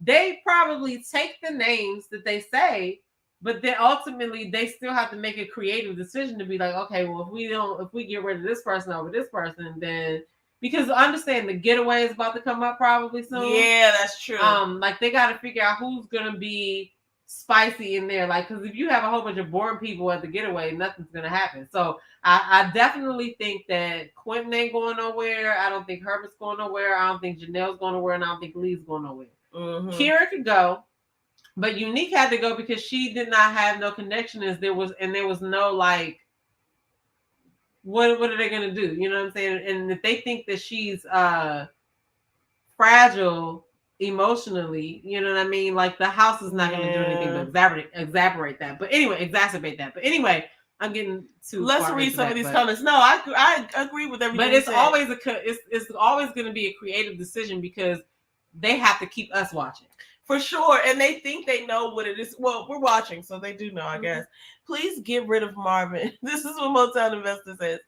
He's only about sex, whips, change, not appropriate for a show about love. See, okay, let me just chime in, okay? I don't want to be a part of his little dungeon thing, but I feel like he's interesting. And I do feel like there's more to him than that stuff. Like, that's all you hear because that is what they're putting in the forefront. But all of us have things that we don't like about each other. Look, If you hang around let somebody me long consider enough, myself with this. you're gonna find something This out. is coming But from a person who would not introduce that man to her aunts. I just want to let the record show. Of course not. That has nothing to do with anything. The point is, I don't feel like he's all about that. I think that he has to lead with that though, because that is part of his life. But I mean, that's part of love too. Like a person is not going to be perfect. Like, and then I don't know. Anyway, I don't know if he didn't. Whatever. If he had something, I know you're saying he's really talented, and I believe you. But it's so funny how they're not showing the other side, the other stuff. You know what I'm saying? So I could see how somebody could think that he's only about sex and whips. Because I mean, I hear a lot of people act like Lee was asking him about it. It seemed like. I bet you all of them were, because even though they claim they don't like it, they interested, they intrigued. Even though you don't feel like you want it, you just need questions. You want to know what's happening. Yeah, that's how I feel. But you're right.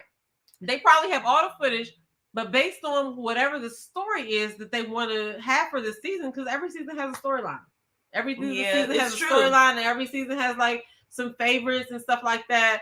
You know, if they wanted to make him look a certain way, they could, just like they did Blake. You know what I'm saying? That's true. And I definitely have a different perspective of some people. Like, I remember going into that one season with DC thinking that Frank was such a great guy. And then when he had that date with his ex, I was like, oh, they definitely got together that night. And then there's certain things like the guy who everybody really liked, Miami, and then his date actually was saying we're still together. Yeah, LJ. That's what I'm saying. He was like, a really cool dude. They purposely put that in there. They could have cut that out. You know what I'm saying? This dumbass. Why would you bring somebody that you're still having sex with on a dating show? Like she wasn't going to say it on TV. They looked like they was on a date. I'm sorry to go back, but they looked like when the two other people joined the date. They looked like they were. They looked like they was drinking and they was googly eyed. So that was weird. Anyway, he knew that though. That's the crazy part. He knew that. He thought it wasn't gonna come out, which was like way too risky. Honestly, I can't remember anybody's name in the show except Aries. That's what Motown Investors says. It is kind of hard to remember some of their names because they're not the most. These are not the most memorable cast members that I've ever viewed.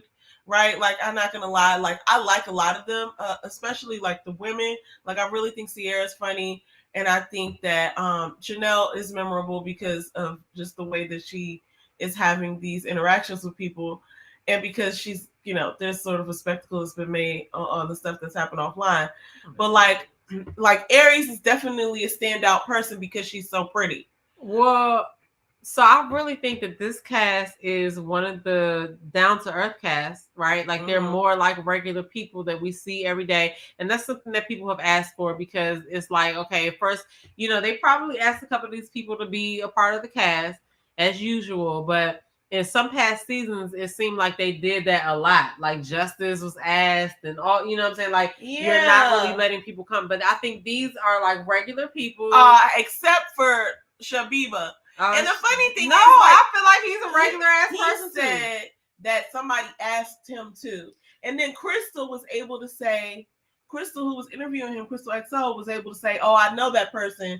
Why did you stand out to them?" And then he kind of backed off. He didn't want to ask. He didn't want to answer that question. So did we talk about that? Because he said on there that he was playing a character. Man, so my thing is like. He looks ridiculous, but but somebody, I wonder if he was cast as someone, because he said also that he could, but I don't believe what he says. I don't know why he was there, but I'm like, was he cast as like we need a this number of people, right? Like we just need 2 more guys. I know a guy, you know what I'm saying? I know a single guy. Was it like that, or was it like, I think this person will be compatible? Now, I think people like Herbert were selected. I feel like he was selected. I feel like, Marvin might have been one of those people too. Marvin definitely was probably selected, because if you were the casting director and you came across his profile, you're like, we gotta see what happens. Yeah, we gotta see what happens. But I mean, listen, I will say this: Habibi can play the shit out of a saxophone. He definitely does have that talent. Okay. But he showed his ass in that interview with Crystal XO, and I no longer. I mean, I didn't take him seriously anyway. But if you got to come on TV and do something to like play a character, and you can't just be yourself, I don't have no respect for that because it's regular people that do great things every day. Why can't you just be a great saxophone player and a funny person and have a good personality as well? Like, what are you doing? So it was wild for him to say some of the things he said and to do some of the things that he did and think that it was just okay to do that. So, that's enough about him. But I'm looking back. I would have loved to see more of Leanne and what she was about because we didn't really. She got voted off. But think about how she would have fit in. Yeah, she was the first lady to go. But think about how she would have fit in with the shenanigans that are going on. Oh yeah. But at the same time, once they get cut off the show, they got Tina Turner arm. They still have dealings and cast get-togethers and stuff like that, so she still had a chance to mingle with the dudes anyway. So if there was anything with anybody, it'll come out after the show if they, once they start hanging with each other or whatever. But oh wait, we got a couple more, I think. But comments here. But no, so oh no, that was it. I can't take Sierra in the wig. I think she looks cute. I like her better with her short hair. Yeah, that's all I have too. I want to show you Ida real quick. Ida was the person that everybody's saying looks like the Sierra reminds them of, and you won't get the full effect because you have to see her in action. Like you have to like this is her. She has the short hair or whatever, but she has a very similar personality to Sierra, just the way that her humor is and stuff like that. Okay. That I have to send. You have to watch that episode. Yeah, I have to watch that. You have to watch that. What season was that? It was the resort season. Oh, okay. I think it was either it was the resort season or the Houston season. I can never remember. I keep getting mixed up, but Sierra does remind me of her. But so next week, I forget what happens next week. Next week I know tomorrow. So I know that the women have the power. Yeah. We don't know if Tommy's gonna have any curveballs or anything like that. Oh my gosh, he always has something. I forgot what he said was gonna be the objective, but we're gonna go live tomorrow. We're gonna talk about the show right after the show. But I feel like I need Kira to just get out of there. Yeah. But it's not the woman's turn it's not the man's turn to send nobody home. So I guess we're looking to see what man gets sent home. Okay, so what's your take? Okay, so wait, let's read it. It could be. I feel like. Okay, good. Blondie said, I don't see any connection, so this season just seems weird. I don't feel like Ready to Love. It doesn't feel like Ready to Love to me. I hope it gets better. I hope it gets better too. We already halfway through tomorrow. Reminds her of Ida. So, look, what's your prediction on what man goes home tomorrow? Let's look at these guys. We got Chris. Let me see. Oh, I think I know who. Chris, Quentin. I think Quentin's safe. I think Morier is safe. I think that Marvin might be still in danger. I think Marvin's in danger as well. And Phil. I think Phil. You think Phil? Yeah, because he doesn't really have danger. Because Phil likes Kat. Okay, so who else? Like, who's the other dude? Who's the other dude? I think Herbert's safe. I think Marvin's going to be in the bottom. And I think Chris. I actually think Chris might be in the bottom, guys. That's a possibility too, but yeah, that's a possibility too. Because only here's why I say that. Because he had a connection with Jessica and Aries. Mm-hmm. But I don't know where that stands now that Aries has kind of like nurtured a connection with Phil and that him and Jessica had that weird moment on stage. I feel like they had an argument for that improv. But so you're right. So Chris could be in the bottom. I think he might be. And Marvin, I'm saying Marvin just because nobody is. So one of his connections is gone now, Unique. And he said he wasn't, he put her in the bottom pretty much. And don't nobody want to bring you home to Auntie. You know what I'm saying? Because Auntie gonna tell us the truth. I don't like him. Oh my God. I don't think I think that is between, so we agree it's between Chris, Marvin, and I feel like Phil is the only one out of the other dudes because the other dudes. You think Morier is kind of funny? He put together that improv thing. I thought Morier wore an Oshkosh Bagosh jumper. What? On the improv date. Did you see? I mean, no. The date. You didn't see that jumper he had on? Was it Oshkosh Bagosh? I don't know. That's kid stuff. I'm being funny, but who still wears I really thought you were serious. I was like, no, it can't. No, so okay, let's talk about that because it could be. I don't know. I don't think it's going to be Phil. I definitely don't think it's going to be Herbert. Phil is feeling Kat, and so is Marvin. Herbert is who he's feeling. Janelle and Lee. I don't think Herbert's going anywhere because he has those two connections, and I don't think Quentin's going anywhere because he has the same two connections. Yeah, so that's going to be like a battle. So we know Herbert ain't in there. I don't think Phil is going anywhere. So we got that. Phil might though. Because you think so? Who's Phil's connection? Phil and Aries are digging it. And Phil likes Kat, and I don't know if Kat likes him. She didn't seem like she didn't. You have a point. Because he has more connections than Krista. Yeah. At this point. And Marvin is running. He's on thin ice. Marvin. His mate. Unfortunately, one of his strong connections. It's because of the lifestyle he's into. Because he really is a nice guy. You know what I'm saying? But anyway. Whatever. Now it's interesting to me now that I think about this that she didn't think he had a thought job. Well, I mean, how did that conversation start, though?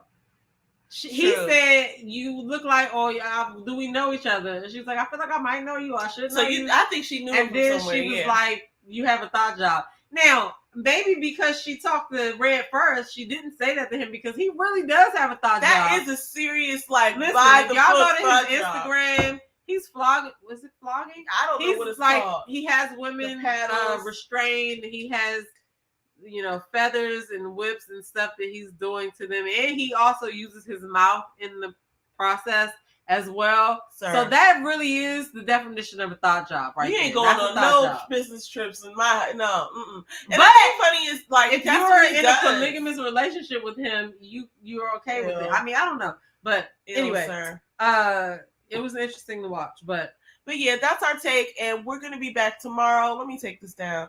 Do we have any? What she said? She said she just didn't like Red. She wasn't attracted to him. Yeah, I listened because Red is funny looking. Listen, I need to stop playing. Anyway, yeah. Hey, Red.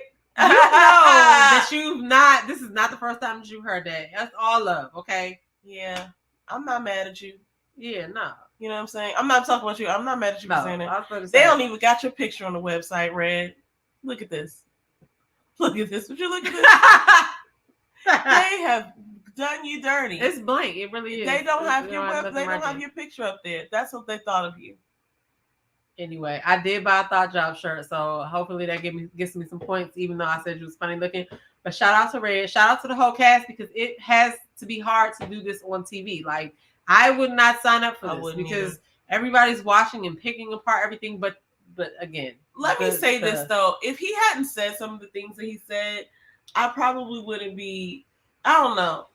If he maybe people say crazy stuff when they're hurt and his feelings were hurt. You know what I'm saying? I need him to stop. Well, she's gone now. He's gone too. But I needed him to stop trying to revisit the conversation. If they showed us a couple of times with him revisiting that conversation with you, I can only imagine how many times he really revisited it because we didn't see all the footage. Mm-hmm. Like, why are you still? But it seemed like Janelle was kind of, or maybe she was just enjoying the attention. It seemed like she was kind of into him. But anyway, she didn't like Red. She just wasn't attracted to him. Bye everyone. Bye Blondie. We'll see y'all tomorrow night. Mocha says, "Hey Noni, we gotta get Noni up here." We gotta get Noni. Remember that show with the dinosaurs? Yes. Okay. Oh, Red. Those were not my words. Those were Mocha's words. Let's shout out Noni Love. Okay. Noni, we gotta get Noni up here one day because I know she watches the show Noni. And she's an Aries like me, so she probably has some funny shit to say about the show and some great opinions about the show. So I'm gonna make sure that I connect with her for next week. That's so we are gonna be live tomorrow though. After the show, we're probably gonna go live at 9:30 to talk about the show, like right after the show. But yeah, so like we think that it's either gonna be if the men have the power next week. Gonna be. If the women have the power next week, I think Marvin's in danger. I think Chris is in danger. And Chris. Oh, I didn't even think about Christopher. I don't think Christopher's in danger. Okay, because Christopher, he liked Kira though. But see, we don't know. But Kira's still there. Yeah, so he has her. But he was the only person that said her name in the men's lounge. So, but then like I said, we're not seeing all the dates, but obviously, I don't know. I don't think he's gonna go home. I think it's between Marvin and Chris. I'll be surprised if Christopher went home.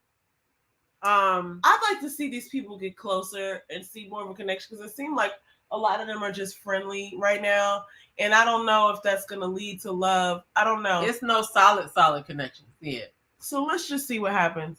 Oh, Mocha sorry. said, I stand by my statement. Shout That out is to so Mocha. funny. I remember that show. The dinosaur used to be like, not the mama. Oh my God. Okay. Oh, you talking about that Yes. show? Oh Well, my no, God. I don't know if that's what she's talking about, but like when I think about a yellow dinosaur, it's funny because I think about like Fraggle Rock or something. Even though Aries Fraggles were not- WW said I'm on Aries too. I don't know who that is, but we like Aries. Yes, Aries is, Aries is beautiful. I don't know if that's her though. I don't know. I wouldn't say that. But yeah, we like Aries. Aries is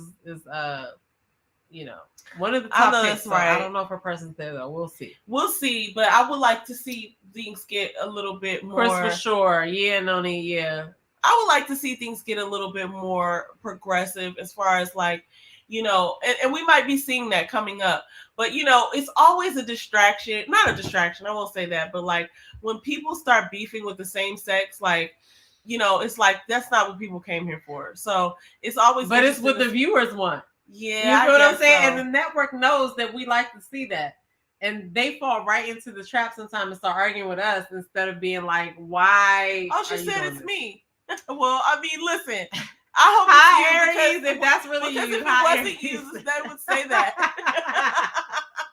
But I'm just gonna it go ahead could and be say Aries because they go over to welcome. Kamisha and I'm Kamisha's mod. Yeah. And sometimes, we might get a trickle in. If that is everybody Aries, loves you, Aries. Shout out to you because we love you. We were just over here trying to figure out if your person was there because who's we talking about? We don't know about Chris. Yeah, we feel like Chris laid on a lot. You know what I mean? So a lot in your lap. So we don't know how that's gonna play out. But she was over, I think, on was she on Miss Sabrina Soul's channel? She was on Miss Sabrina Soul's channel, I believe, and P.O. was over there, and they was trying to trip her up and ask her questions because they can't talk about stuff before it shows or before it airs, and there's certain things that'll mess up the season or whatever. Yeah, she did a very good job, not falling into the trap. You know what I mean? That's why I said it's a difference between her and Janelle for me because I can see Janelle with Quentin, but I can't see Aries with Quentin just because he needs to be a little bit more mature. Anyway, that's just my take. I could see that they were like, I could see the attraction in that one episode. Yeah, right? Because they were touching each other's arms. Yeah. But like the more I watched, I was just like, you need to come correct because obviously Aries is our fave. You know what I'm saying? Yeah, for sure. But I feel like she presents different than a Janelle. I definitely didn't see the connection with Chris, but I'm interested to see what's going to happen. She can't tell us unless Phil. you want to type it in the chat. Of course you can't say. We're not trying to get you to say that. Type it in the chat, Aries. It's just us. Like we won't tell anybody. You know what I mean? Oh my God. No, I definitely am curious to see what happens with the whole Phil thing, and yeah, I'm looking forward to seeing more. Like, I want to see people get closer. Now we're at the stage, though. This is the stage of the show where everybody should be comfortable enough with each other to kind of get to the next level. But we don't even know what day it is. Yeah, it's true. Like if for us it's episode 6, but we don't know what day it is. I feel like the get together should be coming up soon. And then we're going to start to see people, if they do it the same way that they've been doing it, then we're going to start to see people meeting friends and parents and siblings and things like that. So I can't wait to see that, but I would like to see some more than one or two connections. I mean, I guess I would like to because see like we have seen in the past where you can see the connection on screen, and I haven't seen that. Like the closest I've seen that was I guess when they were at Aries to get together, and then when they were I don't know. I kind of feel like I wonder too if it has to do with the city that people are in, because I feel like if you're in Miami, you're just gonna expect that people are gonna be on some Miami stuff, and I feel like, but I think every city has that my city stuff. Like like especially if you've heard of the person before, like people probably knew or have read, right? So you have. I suppose, but some people clearly did not. But I have. Well, I have heard that. Unique said that she knew who he was. That's what I'm saying. So like, if you have a preconceived notion of somebody, like I think everybody has that in their city or whatever. But don't you? Now that you mention that, I can see how that could be unattractive, especially if we knew he was. Like, we know some people around here that have radio shows or do things like that are in the public eye, and they don't go around saying like, well, you know who I am. No, you know what I'm saying? That's it's true. like it's a That is instant true. turn off. That is true. It's like they just blend in like everybody else. You see, But them, like, his you see ego the was voice, hurt, like, hey, right? what's up? He had to, like, you know, I feel like that whole situation, I feel like that they should have just been like, okay, let's start all over. We're talking about Unique and Red. I feel like they needed to start over. She was not trying to start over. She was no, like, she was, but he where? wasn't. She was, but he wasn't. He kept bringing the he was situation hurt. up. So he was hurt, and then he tried to turn ego was it into hurt. he tried to turn it into teaching her a lesson, and it backfired. It backfired for real. So Yeah. But anyway, producers are producing. I don't know. that's what I'm saying. So we need to gotta keep that in really, mind because yeah, for sure. they want us to have a storyline to follow, but there's a lot of other stuff that happens that we don't know about. So just watch it with a grain of salt because we really never know what actually happened or was said because it could have been said and been edited out. So, you know, I don't want to mess up the viewing experience. Like you can't do that with everything, but you just kind of got to keep an open mind. Like, okay, well. Oh my gosh. I wonder if happened. this is real. Like, I mean, I do believe it's her, but she said, I can't wait until you see how it ends. I misread that. I thought she was saying she can't wait to see how it ends. Because I was about to be like, do you not know? Like that would be some real crazy production stuff. No, I think that is Aries. She just said that tomorrow's episode they're like 2.5 weeks in. Okay. So then I would think that would be, and I don't know how many interactions they be having with each other, but I would think that would be enough time to be like, okay, I know who's who. I know, you know what I mean? And like now we can take this to the next level. I don't know. I mean, everybody's different and it's a different situation for everybody. Yeah, I mean, we just never know. You know what I'm saying? So yeah, we're waiting to see. Go ahead. We're waiting to see. I can't do it and talk at the same time. Oh, sorry. Okay, I don't even know. Okay. All right, you go ahead and talk because we're waiting to see what happens. Aries says they're like 2.5 weeks in. So I mean, what are you looking at? Who, me? Yeah. The comments. Oh. Little Chris is a no for Aries. Little Chris. I wonder how tall he is. Nigerian. Yeah. He didn't seem to be very tall, but I wonder how tall he is because sometimes people, you know, come off on camera one way. Because when him and Kat met, he was the first person to meet Kat. And I was thinking like, okay, how tall is he? All right, so we are going to go ahead and drop the link. If anybody wants to come up here and give their 2 cents about what they think about the show, are you still a Ready to Love fan? Are you turned off? Are you like us, waiting to see what happens? Still a fan of the show? You can go ahead and drop the link. Aries, if you want to hit the link and just come up and say it's me and get down, you can do that too. That's hilarious. But hold up, I can't see that. Noni says the men just aren't giving lockdown. My man. Yeah, they're not. My man, Bobby. They're not. They're just okay. But I think they're all still trying to just play the field and keep their options open. Like I don't think that we don't see like the Clifton and Joy or the Mike and Shay. Now, if you still haven't watched season 1, I need you to smack yourself because that is the season that we're all like. So that's the reason why we keep watching every season. No matter how bad the seasons get, we still have hope that it's going to go back to how season 1 was at some point. But like that's what we saw with Clifton and Joy. You could tell they were you can see it into each other. And there was other people too that I felt like that about on other seasons. Tomorrow's episode. Okay, they're like 2.5 weeks. I'm down. I'm too far. It says an error occurred. Let me see. Yeah, 2 weeks, 2.5 weeks. But how many days did they have in that 2.5 weeks, though? That's what I want to know. Look, this didn't come through. Did it? Let me see. She said, we are now rooting for Aries, my favorite female on the show. Yeah, I like the way she carries herself. I don't know what that means, but let me see if I can do it again. I don't know. Look, I like Aries and I like Sierra. I think you did it. But I don't know. See, that's the thing. I like Sierra too. I like Sierra and I want to see if her and Herbert because Herbert he might have been flirting with her, but it seems like they're starting to see that they have some things in common, and she seems to be very attracted to him, and she's an attractive person. So I feel like I want to see what's there, if there's anything there, because that's interesting. I'm curious to see what happens with Aries and Phil, and but yeah, it's nothing like burning up right now. I don't have any, like, by this time I usually be like, oh, I have this stuff. If I saw more of Quentin and Lee, I feel like I would like that too. But maybe we think that they're supposed to go together, but they're not. Well, I mean, he said it's like, hey Aries, is this Aries for real? It is me for real, y'all. Hey Aries, hey girl, hey. That's so funny. I was cracking up. I'm like, why do they not think it's me? Because people be trolling on the internet. Okay. Hello. Oh my God. Turn this up. I know you can't tell us what happens, right? Okay. No. I do want to thank you for coming up here, and to say hi or whatever. But so, dang, I can't even ask that question. I mean, it's so many things that I want. But yeah, we gotta wait to see. I'll ask you okay, this. so here's what I'll tell y'all. Enjoy watching the show back?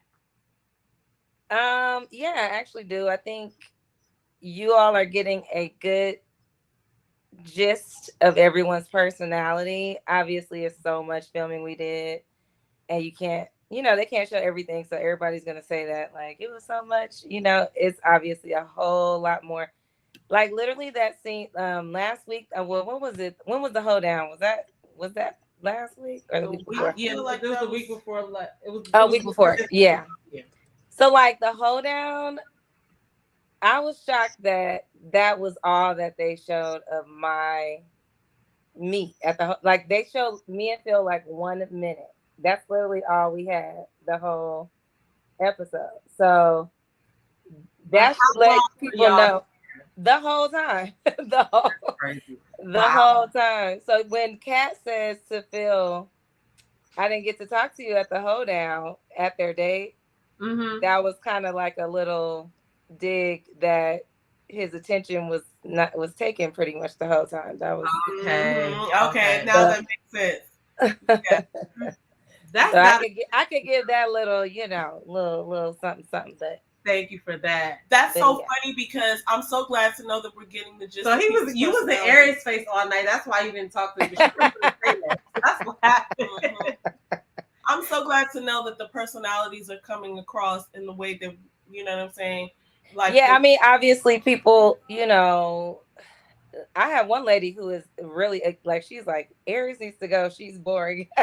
And I'm just cracking up because I'm like, whatever you experience that they've shown you is what you're gonna, like you all were saying earlier, y'all are going off whatever is put on the TV, right? So obviously you're not gonna have a full context of every single thing. Like, so some of it is a little like, I know the date with me and Chris last week, I was like, it's so 50-50. Like you got one side. I literally had a lady walk up to me at Papa Do's Sunday and was like, if you end up with Chris, I'm gonna feel like y'all, this show is scripted.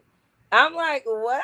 Oh my goodness. So it was like, I mean, people are super invested and they just go on whatever their perception of the experience was. Like some people said, Aries, how is she nurturing? She didn't even comfort him, and all that kind of stuff. So you got people saying that, and some people saying, oh my God, it's the cutest date ever.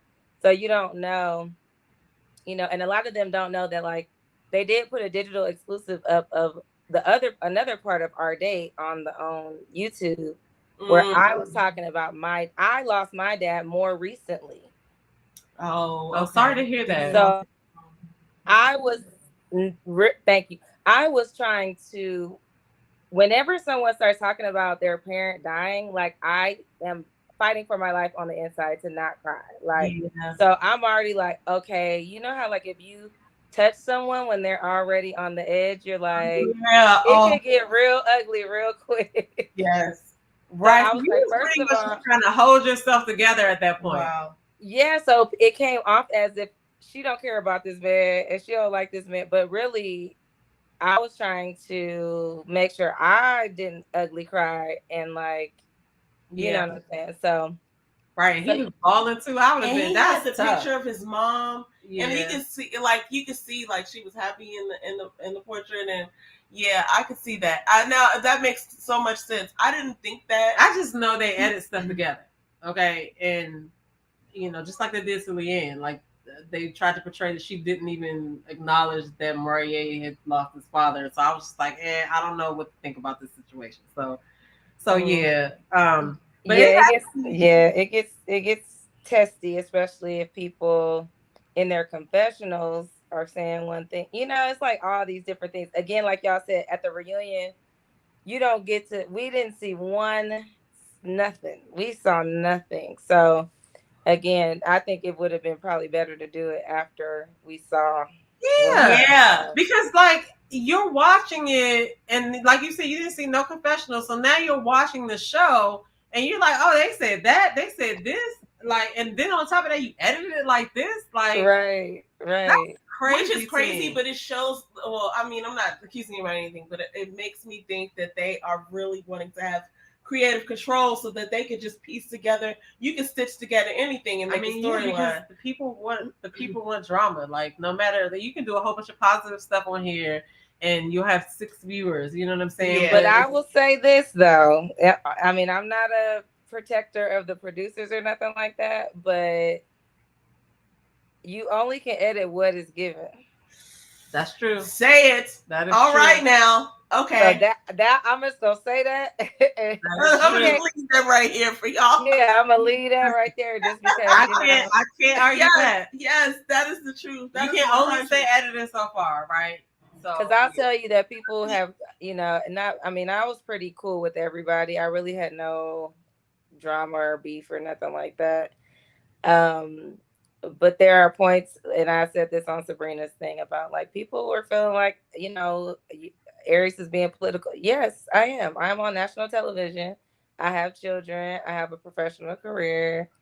Like, and it's like the reason you're there is for the dating. So like, why? You know what I mean? That's it makes complete sense. I mean, you want to go back to your life after that. You're not getting ready to make me look like a fool. I saw exactly of you when some people were going back and forth in the ladies' lounge, and you just had your glass and you were like. Roll your eyes. They're probably gonna have that for every single lounge because that was me. My glass got more and more full every time we had to have a lounge. I'm like, oh, I'm gonna fill it up more this time. So I do have a question about the lounges. How long are those lounges? Child. Okay, I think our longest lounge, they were about 5 hours. Wow. That is wild. Yeah. It would be like, so let's say we had to be there. There were times where we had to be there a little early. But typically it'll be like 10 o'clock or something like that. 10:30. And then we wouldn't leave until like 4 o'clock or 3 or 4. Like it would be crazy sometimes. We had a couple. The only time we had short lounges is when it was like, when Tommy's like, okay, I'm just giving y'all an assignment or something. Yeah. That's it. But they still were long. Those were still probably 3.5 hours or something like that. That is crazy. There's a question down here. So actually Mocha said, wow, it is her. And then Blondie said, thanks for sharing, Aries. And then Blondie said she understands because she lost her mom in December. Oh, sorry, Blondie. To hear that. And then Blondie also says, so it's safe to say that Kira is who we see. Here's what I'll say. Multiple things can all be true at the same time. So, somebody could say somebody is this way, and that can be very true. And then they can also be a certain way that is very true. So I will just say that when y'all watch tomorrow, multiple things can be true at once. Got it. Picking out what you're putting down. My political answer. I love it. I appreciate that. And it's still honest. So I appreciate that. Yes, and thank you so much for coming up here and chatting with us for a few minutes. Yeah. We'll live tomorrow and talk about the show right after the show, and I can't wait to see it based on what you said. And thank you for answering our questions. Yes, too. It was so nice to talk to you. Of course. Look, I love listening to the reviews because I'm one of those people. I'm a fan of the show too, so I used to be in the chat and all that stuff all the time. So I get it. And now it's like I wanted to see how are other people seeing what I was actually in. Yeah. Like how is it coming across the screen? So it's all I like the good, the bad, the ugly. I tell people that I do know that are like doing reviews. I'm like, be honest. Like, I'm probably gonna be in the chat, but trust me, I don't be fighting back. Like I really don't.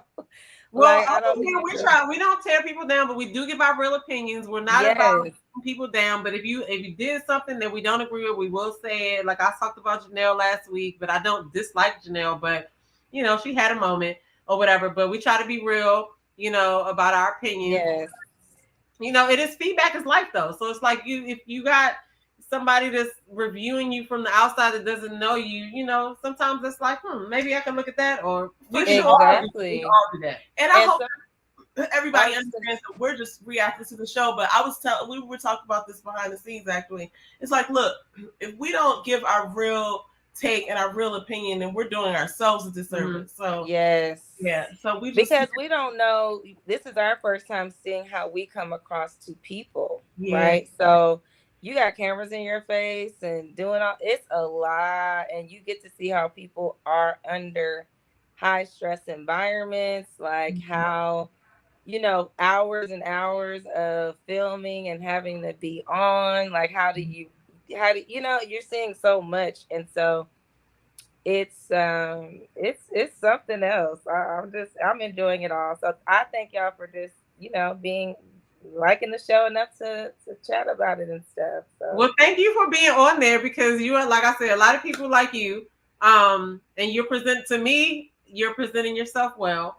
So we're gonna keep watching, and I'm just so excited that you came over here to say something. Yeah, I'm gonna have to look. I'm gonna have to come back when it's over. So we'll be back tomorrow. You absolutely have to. You absolutely have to. But you don't have to come back tomorrow. But we're talking about after it's over, when she can actually speak. Exactly. Yeah. So all right. That's what's up. So okay. So I just wanted to say that. You can say whatever you want to say. No, that's it. I was gonna say the same thing. Thanks so much for coming over, and we're definitely enjoying the show. So that's all. Awesome. All right, ladies, y'all have a good rest of your night. All right, you too. Bye, Aries. Okay, Aries, bye. are you an Aries or is your name? I am an Aries, April 14th. Hey, I'm an Aries too, March 29th. Yes, my mom always said, you always find you an Aries. Like I always find an Aries. And Quentin is an Aries as well. Yeah. Quentin is an Aries too. That was one of our first. Are you serious? Yeah. Okay, so now I'm gonna have to watch Quentin with different eyes. Okay. Watch it with that Aries man lens. See if you pick up any of those traits on him. Them Aries. Okay, now I'm like going back in my mind. Like she's married to an Aries. I appreciate I really appreciated the way that he handled that situation with Kira. And he was like, why would I be here? Like the look on his face, I knew exactly where he was coming from. So now that makes sense. Yeah. But you'll see, and very direct, right? Like we're going to tell you the truth. Yeah. Again, and that was my reaction to Red, by the way. Really? Why somebody tell me that it was? He asked you that and you said...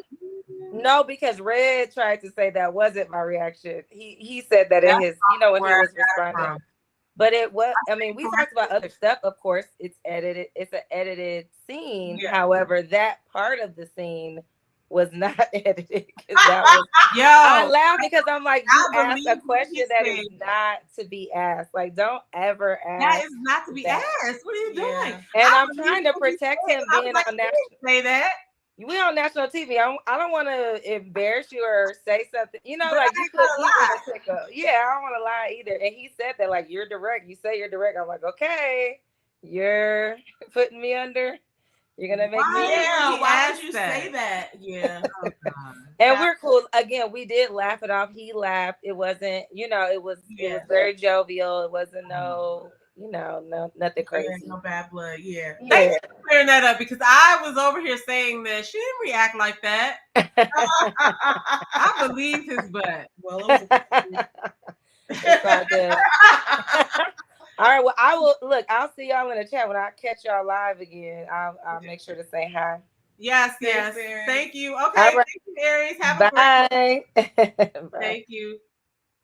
That was Oh, that fun. was sweet. Okay. That was really fun. Shout out to Aries. Okay, so I stand corrected, guys.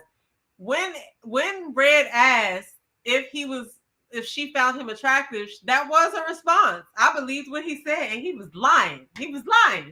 Anyway, So you're not the only one who I'm thinks. not the only. I'm not gonna say that. I'm not gonna You put no walked me words. right into that. I'm not gonna put no words in nobody's mouth. Oh But that my was fun. God. That was a fun conversation. That was a fun conversation. Shout out to Aries and any of the other cast members who are watching. Like, we do give our honest opinions, but like I said, like I told Aries, we're not trying to tear anybody down, but we will keep it real. Okay. Yeah, for sure. But yeah, so we're looking to see who's going to go home tomorrow. Aries has said that she can't wait for us to see how everything ends. Yeah. So, like I said, it's a roller coaster. We don't know what is real and what's fake. Yeah, but it's good to know that we are getting people's real personalities and we're getting the gist of it. So that's good to know. And I'm also grateful that she put that other information in there, like the two things can be true at the same time. Mm-hmm. So I'm definitely gonna be looking out for that. And I think I understood that. Anyway, all right, guys, we're gonna we've we're been gonna talking for 2 hours and 30 minutes. I gotta eat. We gotta get out of here, but we're gonna be live tomorrow. We will stay along for the ride for sure. We're gonna be yes, we're definitely gonna stay along for the ride. But we're gonna be live tomorrow right after the show to give our hot takes on the episode. Can't wait to see what happens. Who's gonna go home? Is anybody gonna go home? Because y'all know how Tommy he does do that. He might do those cliffhangers, and then we might have to wait another week to see. So we'll see how it plays out.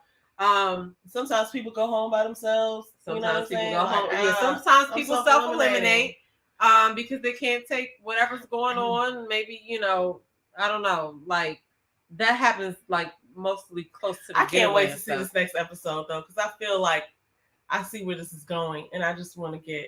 I can't wait. That's the thing. On does you think you know where we're going? You with think this. you know, but you have no idea. You have no idea. Yeah. So anyway, but like I said, shout out to Aries for coming up and blessing the panel with her presence, and shout out to Mocha. And shout out to any of the other castmates. If you ever want to come say something, feel free. Shout out to Mocha Mima. If you're not following Mocha Mima, she does Hot Topics on Thursdays, and she has a bunch of other interesting videos that she does.